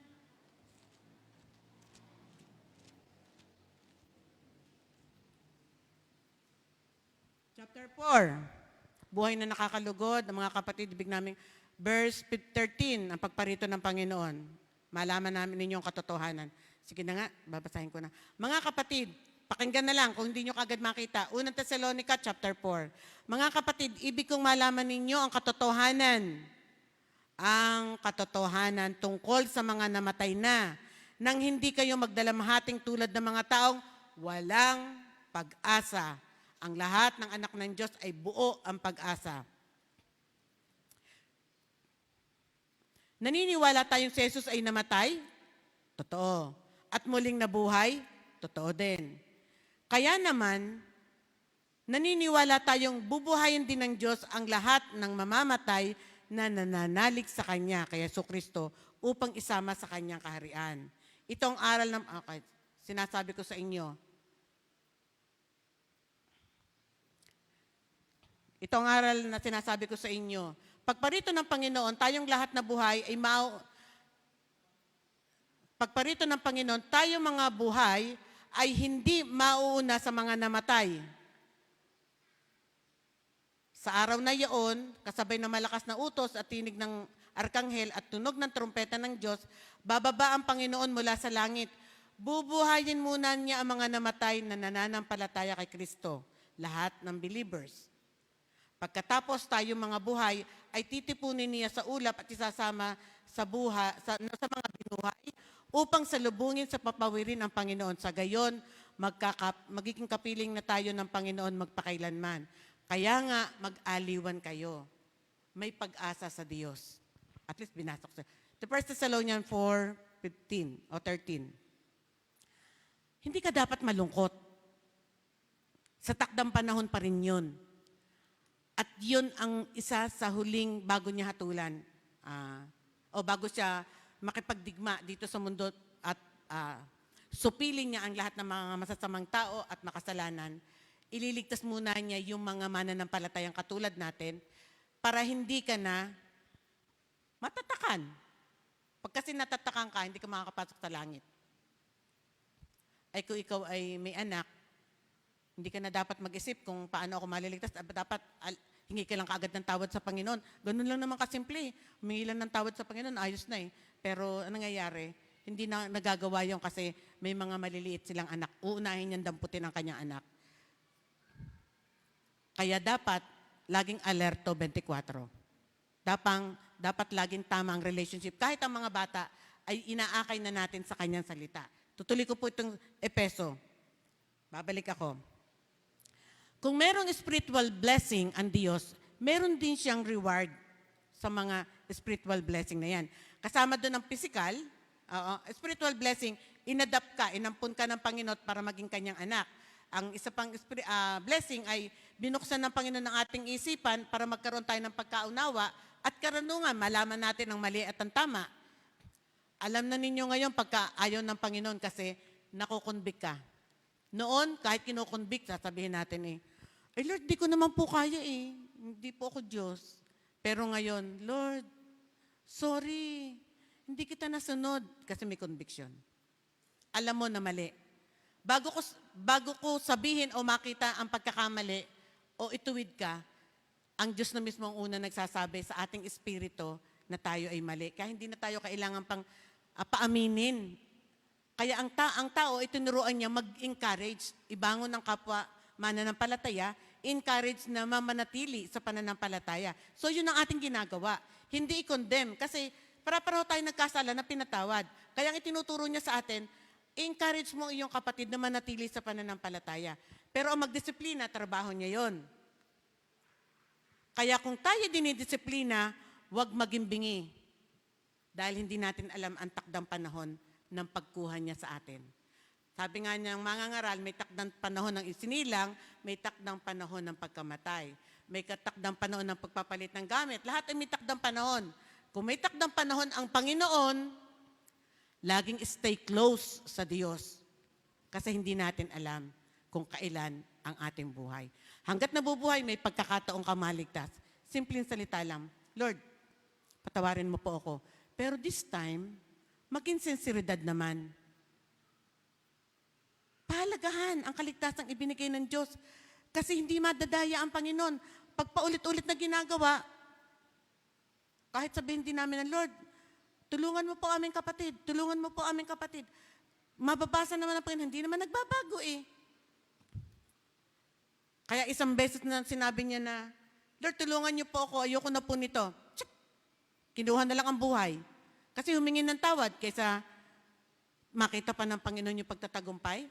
Dapat sana, pero kung gusto niyang isang tao at sobrang niyang mahal, mas mabuti pa nga siguro yun. Biglang binawian ng buhay, pero nakahingi ng tawad.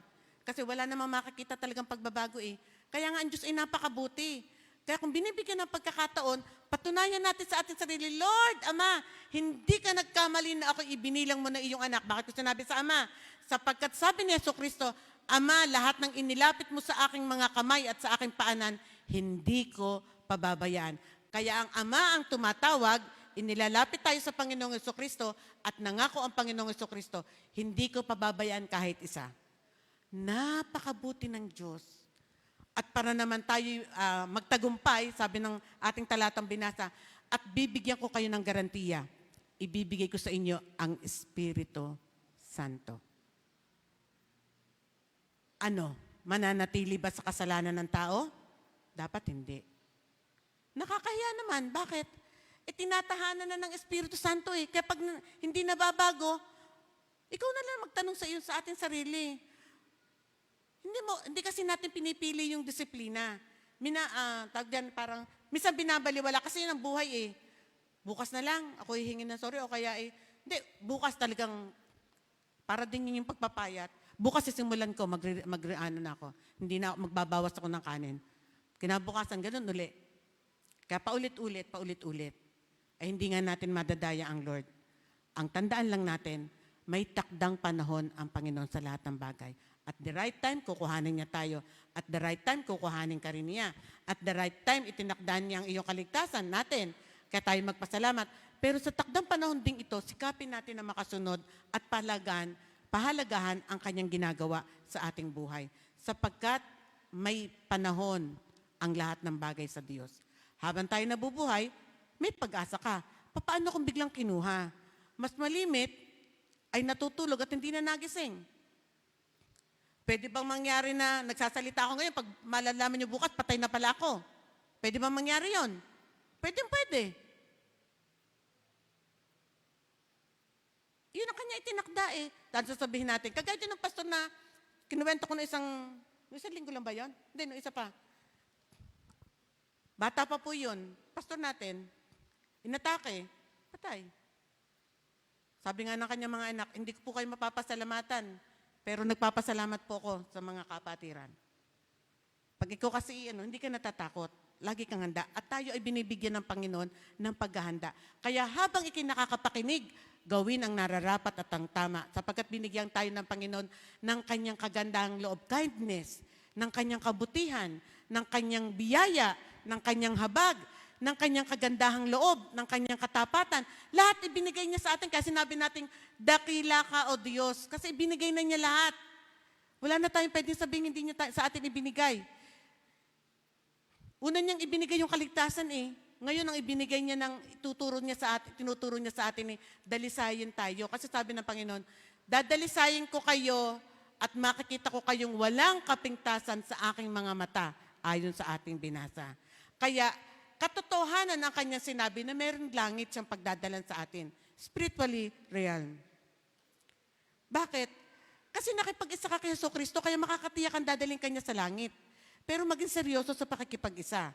Bigyan ng pagpapahalaga yung pakikipag-isa at pagkakataon na ibinibigay sa atin ng Panginoon.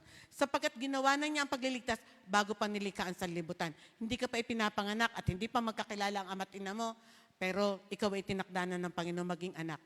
Kung ganon, gaano tayo kahalaga sa harapan ng Panginoon? Napakahalaga. At sino naman tayo para kanyang pahalagahan? Nakita niya inibig niya tayo, wala tayong magagawa, kundi magpasalamat. Kaya, pag malalim ang relationship sa Panginoon, kahit nga manalangin ng touch, iiyak ka pa. Yung umawit, iiyak ka. Bakit? Kasi pinapahalagaan mo, alam mo kung gaano kabuti ang Diyos ko, kung ano yung mga maraming bagay na kanyang ginagawa, maging malinis lang tayo sa kanyang harapan. Lagi niya tayong pinapatawad sa ating pagkakamali. Lagi niya tayong pinapakinggan pag tayo may kailangan. Lagi niya tayong tinutulungan kapag tayo tumatawag sa Kanya.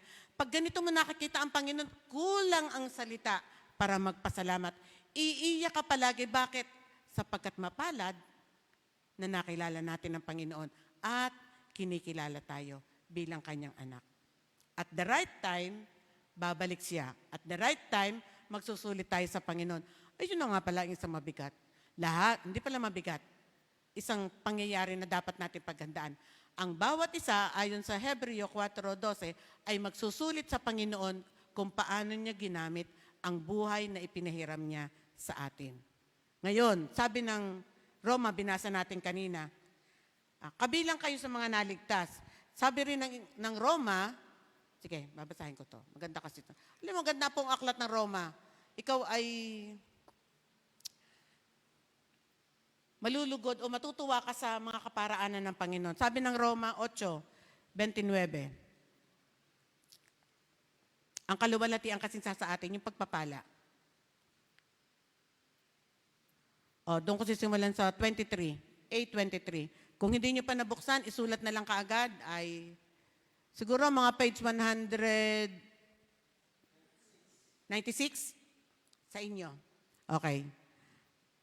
Sabi doon, sa 23, hindi lamang sila, tayo man tumanggap ng Espiritu, malaking titik, Espiritu Santo yan, pag malaking titik. Pagka-Espiritu natin, maliit na titik.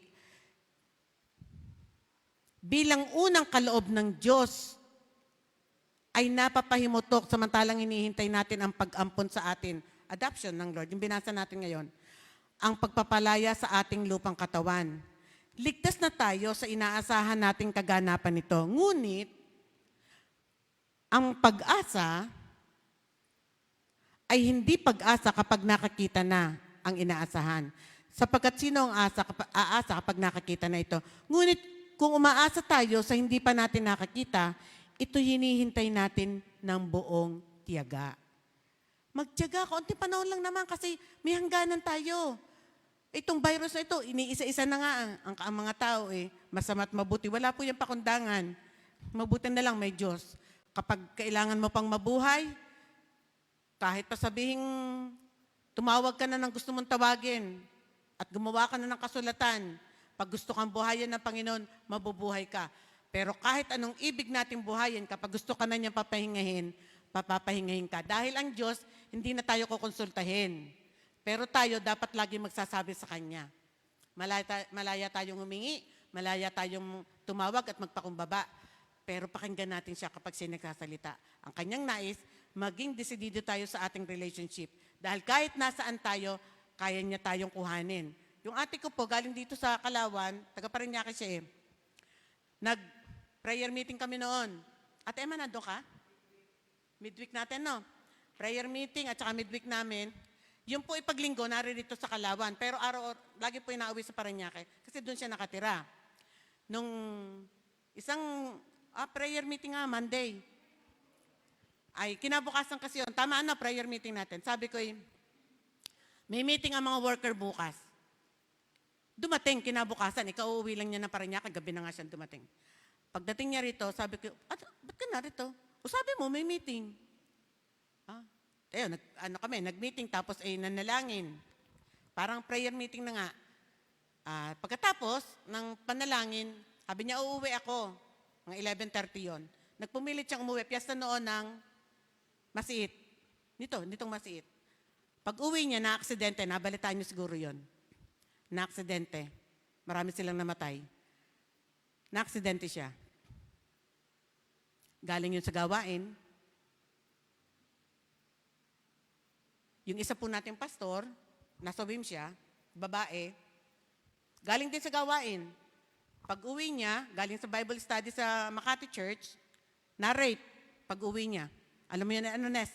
Dadaanan yung kanilang opisina yung una nilang opisina.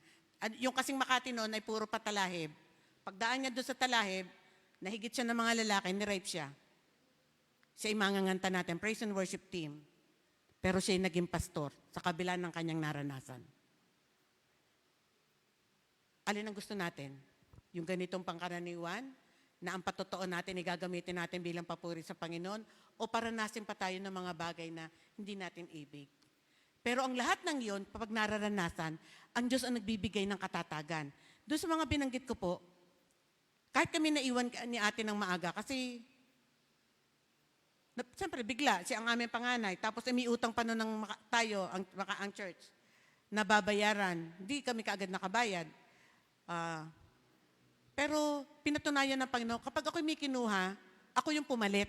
Siya ang pumalit. Siya yung magtatagumpay. Kaya itong katagumpayan ng church ay biyaya ng Panginoon. Galing din sa Kanya, sa Panginoon. At kung kami natutuwa rin siya kasi hindi naman siya patay Nandun siya sa langit, sa piling ng Panginoon. Buhay siya. Maaaring nakikita niya tayo, kagaya ng sinabi doon sa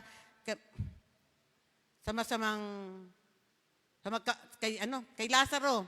Sabi, amang Abraham, sabihin mo nga po sa kay Lazaro na yung namatay na pulubi.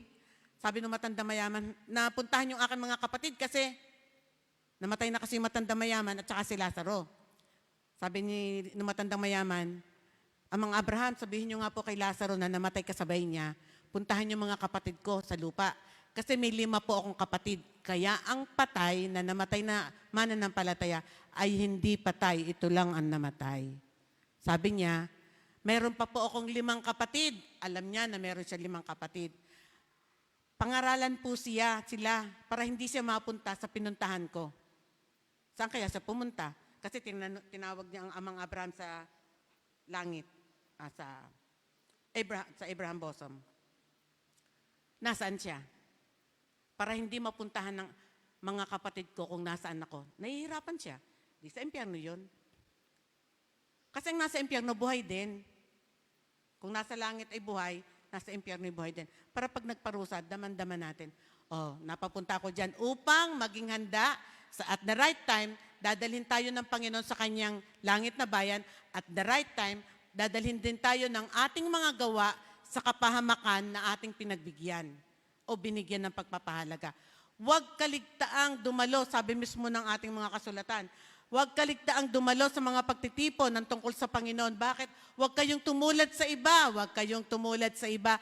Huwag kayong tumulad sa iba na pinabayaan nila ang kanilang buhay, mananampalataya dahil sa hindi pagtalo sa gawain.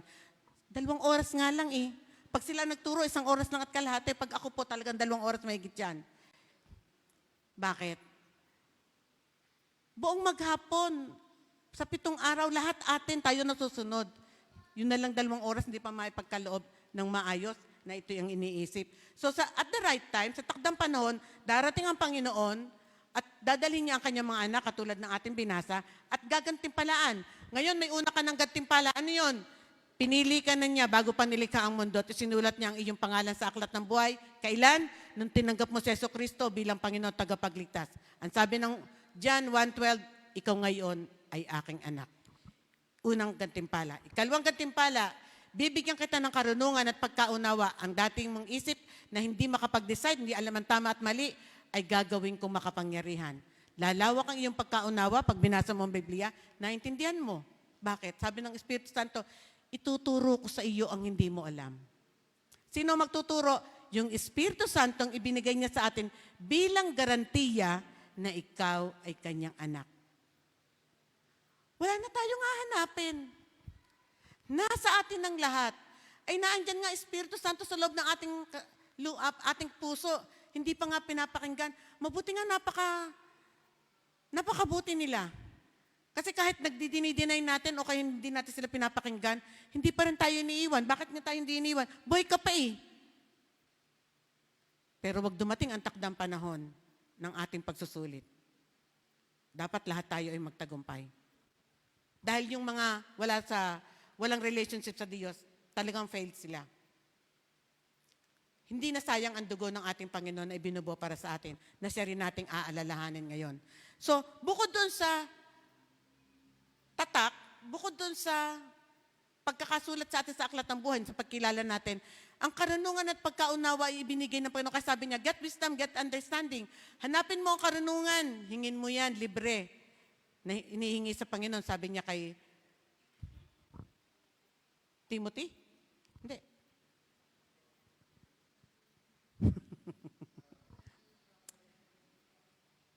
Mahihingi ang karunungan. Ganyan na po akong kamalimutin.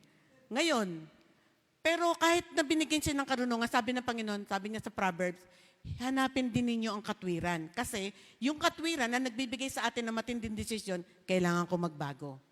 Kasi naunawaan natin kung bakit dapat magbago. Kasi kung hindi ko lalabanan ng aking lupang katawan, sabi ng Galatia, dadalhin ako nito sa kamatayan.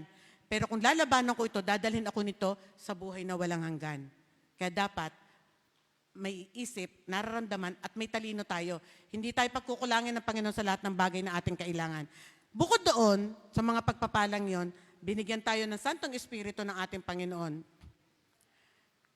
Binigyan tayo ng spiritual wisdom. Sabi niya dito sa ating susing talata, diyan na po tayo magtatapos, Epeso, babalik tayo.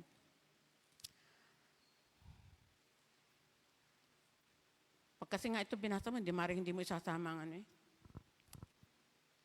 Okay. Ang panalangin ni Pablo, dito ko na lang po babasahin sa English, mababasa nyo naman sa Tagalog. Ever since I first heard of your strong faith in the Lord Jesus and your love for God, people everywhere, I have not stopped, dito na nga sa Tagalog, dito na, sige, maganda kasi ito eh. I pray, verse 18, I pray that your heart will be flooded with light so that you can understand the confident hope He has given to those who He's called His holy people. Sa Tagalog, hindi ko dadalhin dun eh. Naway liwanagan ng Diyos ang inyong mga isip upang malaman ninyo ang ating inaasahang sa kanyang pagkatawag sa atin. Yung inaasahan natin sa pagkatawag natin, dadalhin tayo sa langit na bayan. Ito ang kaluwalhatiang inilaan niya sa kanyang mga hinirang bago palikain ang mundo at walang hanggang kapangyarihan sa mga nananalig sa kanya. Ang kapangyarihang ibinigay sa atin ng Panginoon at ginagamit ng Panginoon ay yung kapangyarihang ginamit sa kanya nung siya ay mabuhay muli. Pareho lang. Makapangyarihan ang anak ng Diyos. Nakita niyo po si Pablo, ang mga disipulo, sa sobrang nilang intense relationship, sa malalim nilang pakikipag-relation sa Diyos, anino lang nila gumagaling ang may sakit? Sino ba si Pablo? Isang taong katulad natin. Pero binuhos niya ang malalim na relationship sa Diyos at nag-concentrate siyang mabuti. Kasi tinawag siyang maging apostol.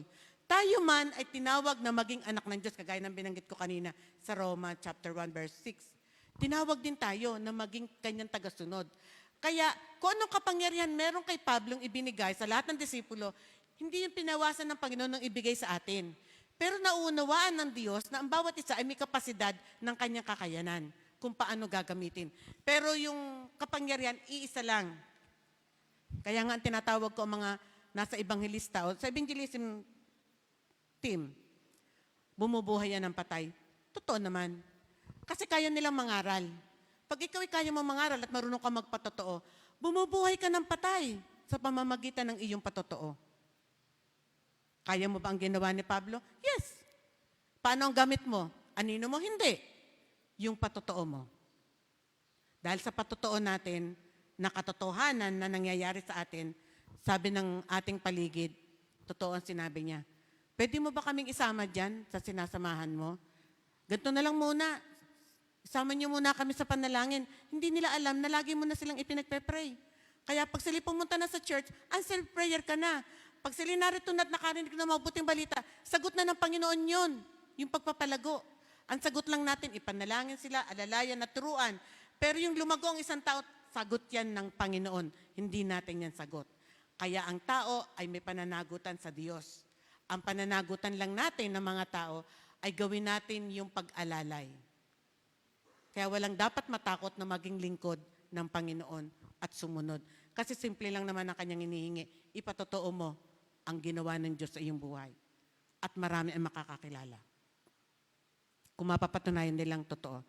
Pag sinabi naman nilang, nananatili naman yan dali-dali niya magalit. Kasi yan po mga galit, yung ano ba, mabilis mag-response. O kaya sumisigaw ka kaagad. Iyan kasi pagiging isang tao. Hindi yan talaga kaagad nawawala.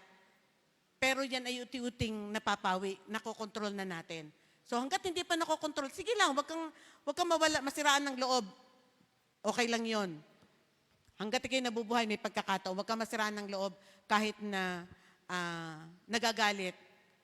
Basta marunong ka lang humingi ng patawad. At pag humingi ng tawad, pabawas ng pabawas yung ayaw nila o yung ayaw ng Panginoon. Hindi yung hingi na hingi ng tawad, di naman nagbabago o hindi nababago. Ay, sinong niloko? Ang sarili. Hindi naman malaloko ang Lord Kung hindi nga naloloko ang kapwa-tao, minsan hindi rin maloloko lalo na ang Panginoon. Kaya ang pagsisikap ay pinagpapala at ginagantipalaan ng Panginoon. Tapos sabi po niya, verse 19, I also pray that you will understand the incredible greatness of God's power for us who believe in Him. This is the same mighty power, yun na nga po, na ginawa niya through Jesus Christ. Tapos doon sabi niya po sa verse 23, God has put all things under His authority, lahat ng kapangyarihan sa ilalim ng kapangyarihan ng Jesucristo, bilang pinuno ng iglesia. Sabi niya, all things for the benefit of the church, and the church is its body. Lahat ng inilagay na Jesucristo ang kapangyarihan sa kanyang mga paa para sa kapakinabangan ng kanyang iglesia. Dahil tayong nananampalataya sa Jesucristo, ay pagtatagumpayin niya.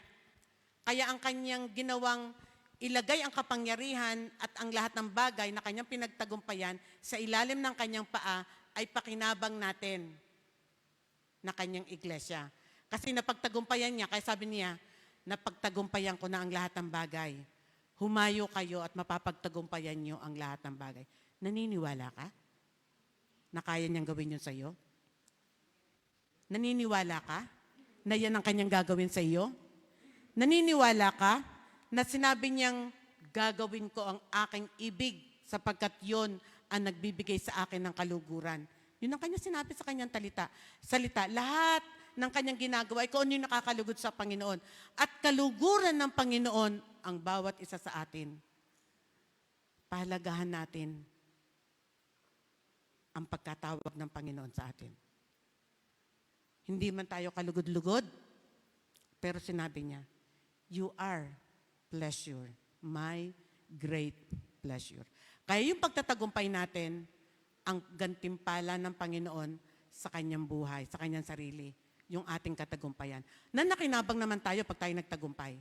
Bakit? Nakasama tayo sa langit na bayan. Gusto mo bang manatiling katagumpayan ka ng Panginoon? Huwag mong pabayaan ang iyong buhay, mananampalataya. Huwag mong pabayaan ang oras na ibinigay sa iyo ng Panginoon na ikaw ay may ipatotoo dahil may binago siya. Huwag mong sayangin ang oras na ibinigay sa iyo ng Panginoon na ikaw ay binigyan niya ng iba't ibang talento para may magamit sa paghayo ng mabuting balita. Huwag natin pabayaan ang ibinigay sa atin ng Panginoon pagkakataon ng paglilingkod. Kasi darating ang panahon na gusto mong gumawa pero di mo magawa. Bakit? May trabaho ka. Pag ikinaglingkod, mawawalan ka ng trabaho. Pero pag nakaya mong patunayan sa Panginoon, nagtatrabaho ako at naglilingkod, doon kanya dadalhin. So what you believe na gagawin sa iyo ng Panginoon, ay gagawin ng Panginoon kasi naniniwala ka at nananampalataya. Kaya kasi ng Lord yung pagsabay. Ngayon nga, pwede na eh. Bakit? Marami ngayon work from home.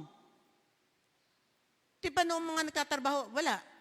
Kung nasaan sila sa trabaho, kaya lang yung iba'y talagang wala, ay pinili nilang nandun sila sa trabaho.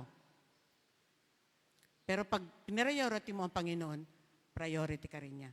Sapagkat hindi mo man siya priority, priority ka niya. Bakit? Ikaw ang kanyang kagalakan. Kapatid, napakapalad natin. Napakapalad natin. Natawagin tayo ng Panginoong, ikaw ang aking kagalakan. Kaya ang pagtatagumpay mo, titiyakin niya. Huwag nating pabayaan. Tayo po'y tumayo.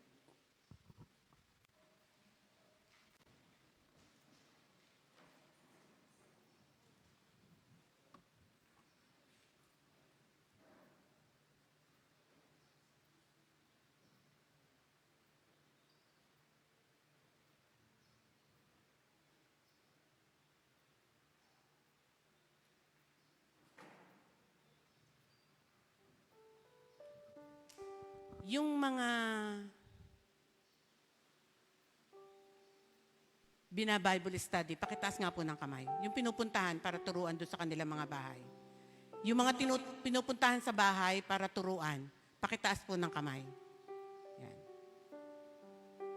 O, maliwanag ang tanong ko ha. Kung ikaw ay pinupuntahan sa bahay para turuan, pakitaas ang kamay. Okay, salamat po. Kayo na mga nakataas ang kamay, tinanggap niyo na ang Panginoon bilang Panginoon tagapagligtas. Amen? Yung tinanggap, kung sabihin, naunawaan mo kung bakit mo siya kailangan tanggapin bilang Panginoon tagapagligtas. Kasi yun ang ating pinag-usapan. Kapag tinanggap mo siya bilang Panginoon tagapagligtas, isusulat niya ang iyong pangalan sa aklat ng buhay. At kapag ipinagmalaki mo ang iyong pagtanggap, pinakakanta pa niya ang mga anghel sa langit. Bakit? Kasi pinagmamalaki niya na tinanggap mo siya at kinilala. Dahil ang bawat isa ay napakahalaga sa Panginoon.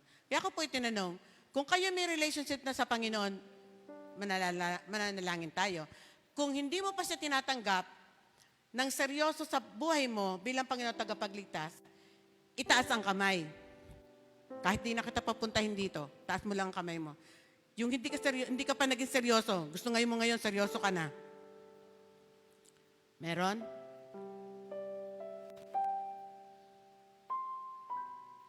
Itaas ang kamay ng lahat ng seryoso sa kanyang sinasabi. Seryoso ako sa Panginoon. Amen. So tayo po ay manalangin. Sa bawat isa aming Ama, ikaw din po ang nagturo sa amin kung paano namin pahalagahan ang iyong salita.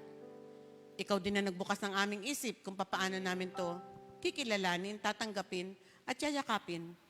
Ikaw rin na nagbigay ng pagkakataon sa amin para kami magkaroon ng kaugnayan sa iyo. Sa iyong kamatayan sa krus, nagkaroon kami ng buhay na walang hanggan. Sa iyong dugo na ibinubo, nagkaroon kami ng pag-asa at kalayaan, bunga ng mundong ito sa kasalanan. Uti-uti ang aming paglaya, kailangan namin itong labanan. Uti-uti ang aming pagtatagumpay, kailangan kami maging desidido at disiplinado. Uti-uti mo itong tinuturo sa amin na makilala namin, sapagkat kailangan namin makipag-isa na may pagkilala at pagkaunawa sa bawat proseso ng pagbabago na dapat namin pagdaanan. Dahil po dito, kami po'y nagpupuri at nagpapasalamat.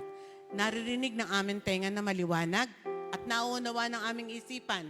At ngayon ay tinatanggap namin na meron kami pananagutan sa buhay na ibinigay mo. Na meron kaming tungkulin na ipatotoo ang iyong ginawa sa aming mga buhay. Na meron kaming kapangyarihan at pagkaunawa na ibahagi ang mabuting balita kung papaano mo ito kayang ibahagi sa amin. At turuan mo din po kaming maging katulad mo, Panginoon. Napakatyaga mo kaming ipanalangin sa araw-araw tulad ng sinabi mo sa aklat ng Juan.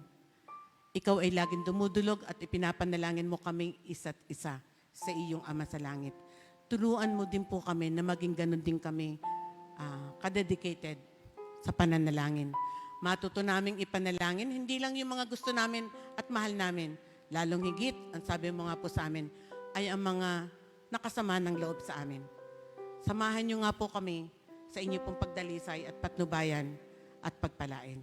Ito po ang aming dalangin sa pangalan ni Jesus. Amen at amen. Puso ko'y iyong sinisigasan. Buhay ko'y iyong alam. Ang lahat ng bagay, O Yahweh, ay tiyak mo ngang nalalaman. Ang lahat ng aking ginagawa sa'yo ay hindi lingid. Ang lahat kong lihim, O Yahweh, ay tiyak mo nga nababatid. Salamat, Panginoon, kilala mo ako.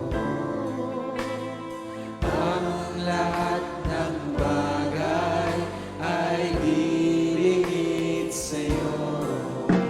Salamat, Panginoon, tinutuwid mo ko. Ikaw lang ang may alam ng aking patutunguhan. Salamat sa'yo, Panginoon. Puso ko'y iyong sinisiyasan. Buhay ko'y iyong alam. Ang lahat ng bagay, O Yahweh, ay tiyak mo nga nalalaman. Ang lahat ng aking ginagawa sa'yo ay hindi lingid. Ang lahat kong lihim, O Yahweh, ay tiyak mo nga nababatid. Salamat, Panginoon, kilala mo ako. Ang lahat ng bagay ay dilingid sa'yo. Salamat,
aking patutunguhan. Salamat sa'yo,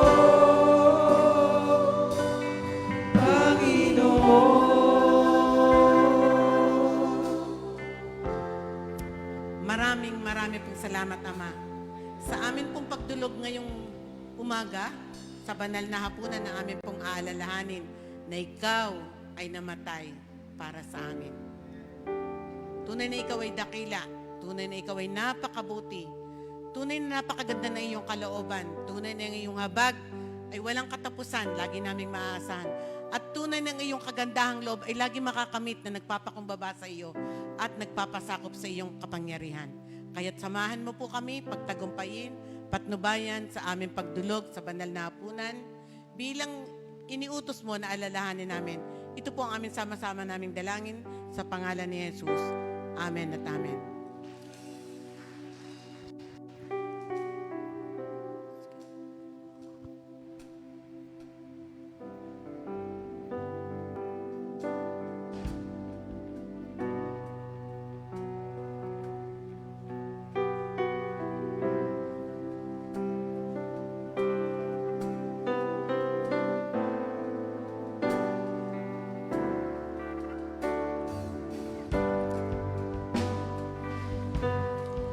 All who worry,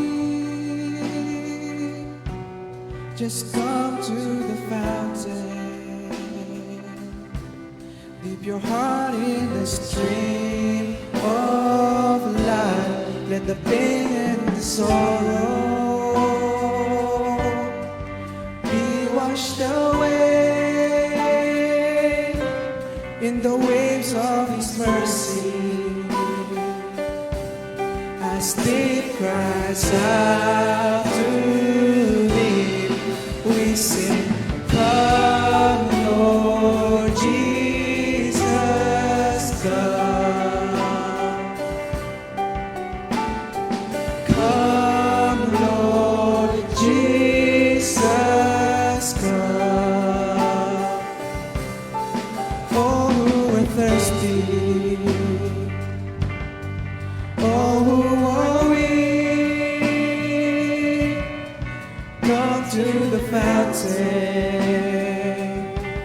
Dip your heart in the stream of life. Let the pain and the sorrow be washed away in the wave of His mercy. As deep cries out to Thee, we sing, Come, Lord Jesus, come. Come, Lord Jesus, come. Come, Lord Jesus, come. Come, Lord Jesus, come. Won't you come?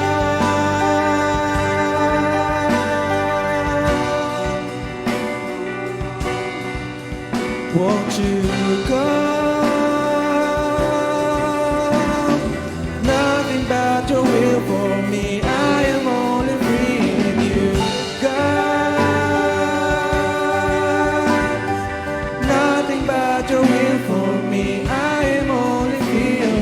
Come, Lord Jesus, come.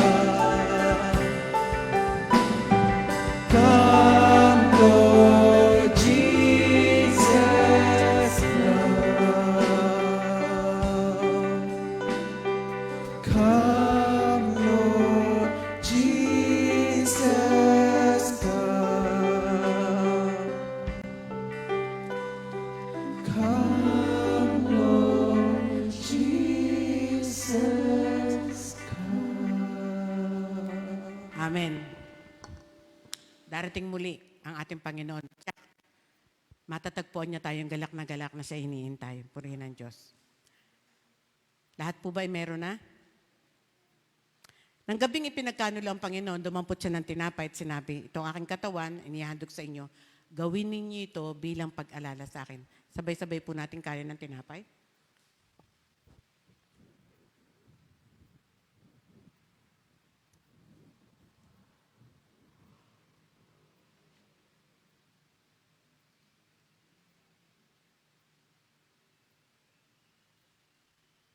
Gayun din naman, matapos maghapunan, sinabi niya, ito ang saro ng bagong tipan na pinagtitibay ng aking dugo.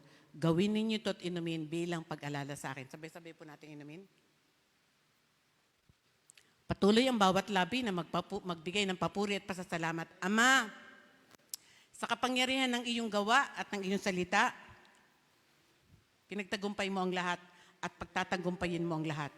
Dahil ang aming Panginoong Jesucristo ay nagtagumpay sa krus ng Kalbaryo, kami na sumusunod sa Kanya ay makakaasa. Magtatagumpay kami anuman ang mga pagsubok na daanan. Anuman ang mga pangyayari sa buhay, makakatiyak kami magtatagumpay.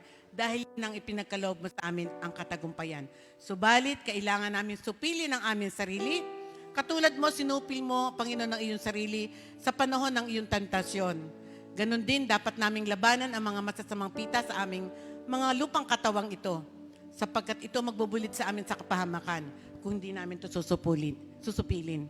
Pagtagumpayin mo po ang bawat isang iyong mga anak bilang iyong pangako at pagsama, alam namin matatagpuan mo kami sa iyong pagbabalik na mabuti at tapat mong mga anak. Sapagkat sinabi mo, gagawin mo kaming walang sala sa iyong harapan. Kaya tapat ka na gagawin mo to sa bawat isa sa amin. Ngayon pa lang, nagpupuri na kami, nagpapasalamat. Ngayon pa lang, Panginoon, nagbibigay na kami sa iyo ng pinakamataas na parangal sapagkat mapalad ako, mapalad kami na narinig namin na iyong salita at tumimo ito sa aming mga puso.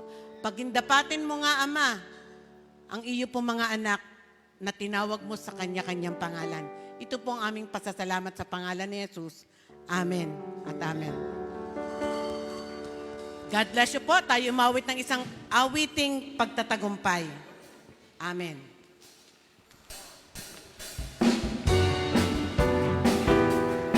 So Lord,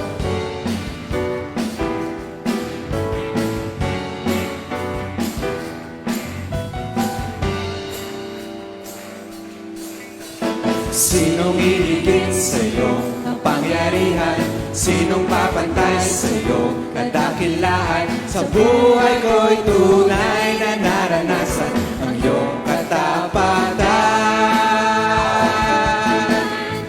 Sinong hihigit sa iyong kabutihan at pagpapalo sa akin? Hindi ko na mabilang, kaya't ako'y hindi mapipigilan magpuri, magdiwang. Lahat tayo magdiwang, si Jesus ay papurihan. Magdiwang, atin siyang awitan. Magdiwang, itaas kanyang pangalan. Magdiwang, buong puso't kalakasan. Atin siyang alayan, walatin kailanman. Sinong higit sa iyong kapangyarihan? Sinong papantay sa iyong kadakilaan? Sa buhay ko'y tunay na naranasan ang iyong katapatan. Sinong higit sa iyong kabutihan at pagpapalo sa akin? Hindi ko na mabilang, kaya't ako'y hindi mapipigilan magpurit, magdiwang. Lahat tayo'y magdiwang, si Jesus ay papurihan. Magdiwang, atin siyang awitan. Magdiwang, itaas kanyang pangalan. Magdiwang, buong puso't kalakasan. Atin siyang halayan, walahatin kailanman. Magdiwang sa siyaw at sa tugtugan. Magdiwang sa awit at sigawan. Magdiwang sa tunog ng kagalakan. Magdiwang buong puso't kalakasan. Atin siyang halayan, walahatin kailanman. Buong puso't kalakasan. atin siyang alayan. Buong puso't kalakasan, atin siyang alayan. At pagdiwang